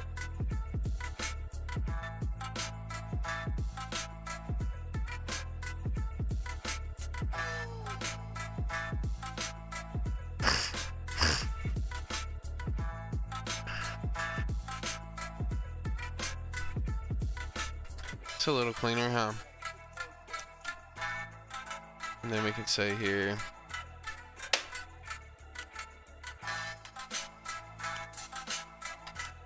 for each kernel, for each row, for each output row, for each output column stride, for each kernel row, for each sample,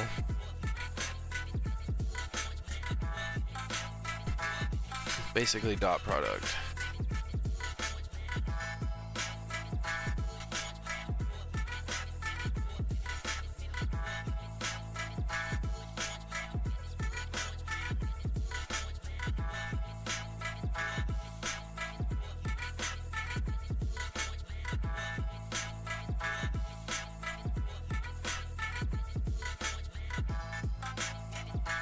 There we go. There's our downsampled.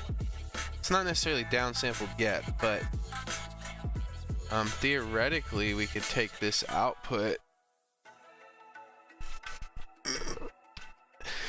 make this a new input, and then run it through some pooling functions.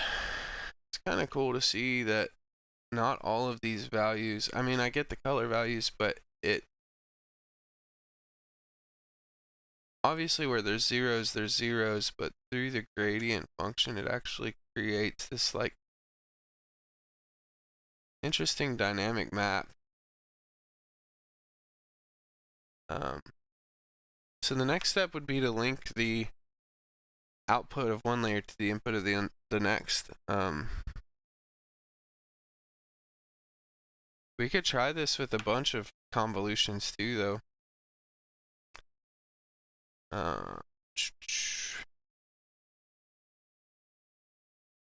The only thing would be printing the output of it. Like I would rather use a for loop than do this, but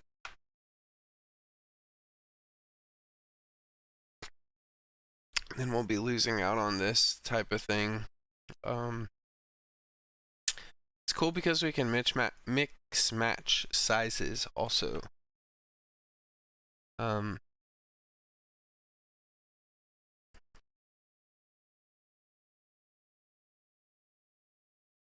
Yeah, kind of cool. I want to look at the let's add like some more filters.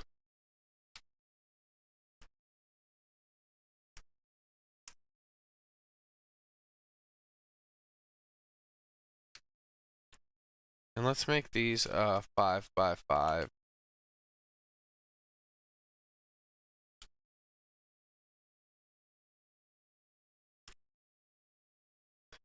And I want to make this conical and inverse conical.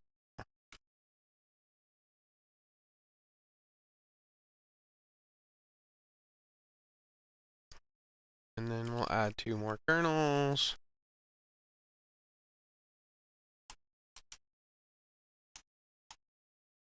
And then we will just add more print functions.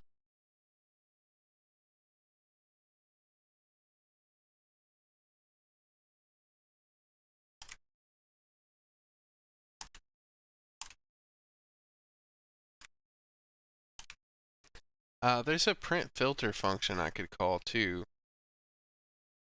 But the way that this runs, let's send a snapshot of this to my buddy.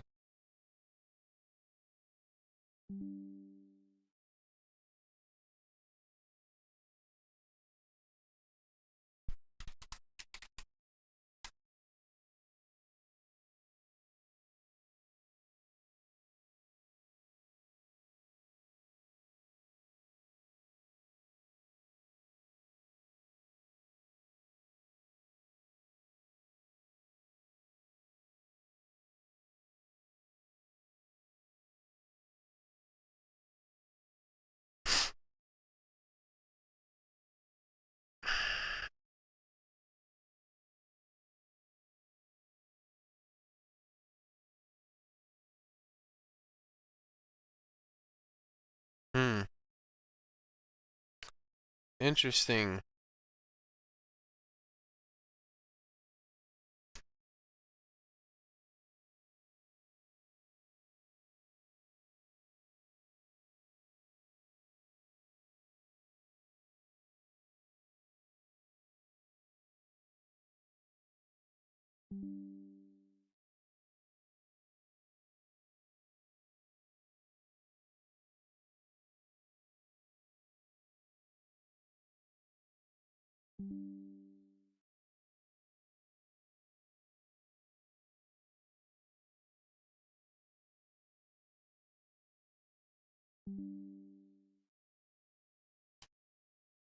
Let's see what happens if we switch these both to 3x3. Really, I think, oh yeah, it initializes at 2x2, filters do, to make pooling easier. Yeah, that's interesting.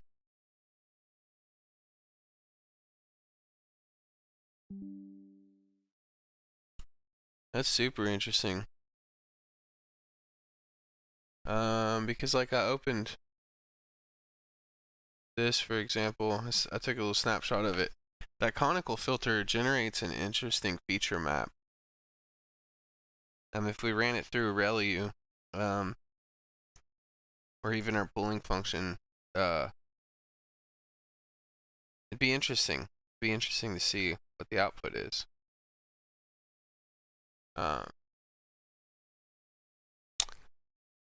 But yeah, now we have convolutions, so that's cool.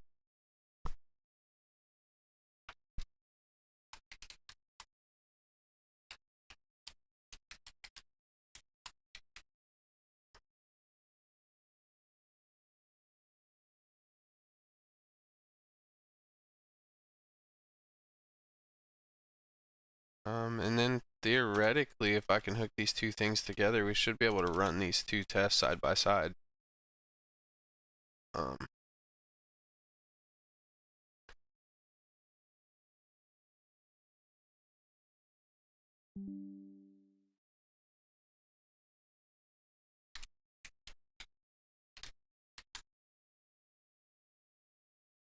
Yeah, well, kind of cool that it works.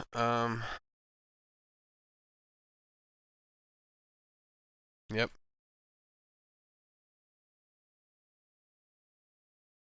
Yep. Alright, well, I'm gonna get back to you guys later.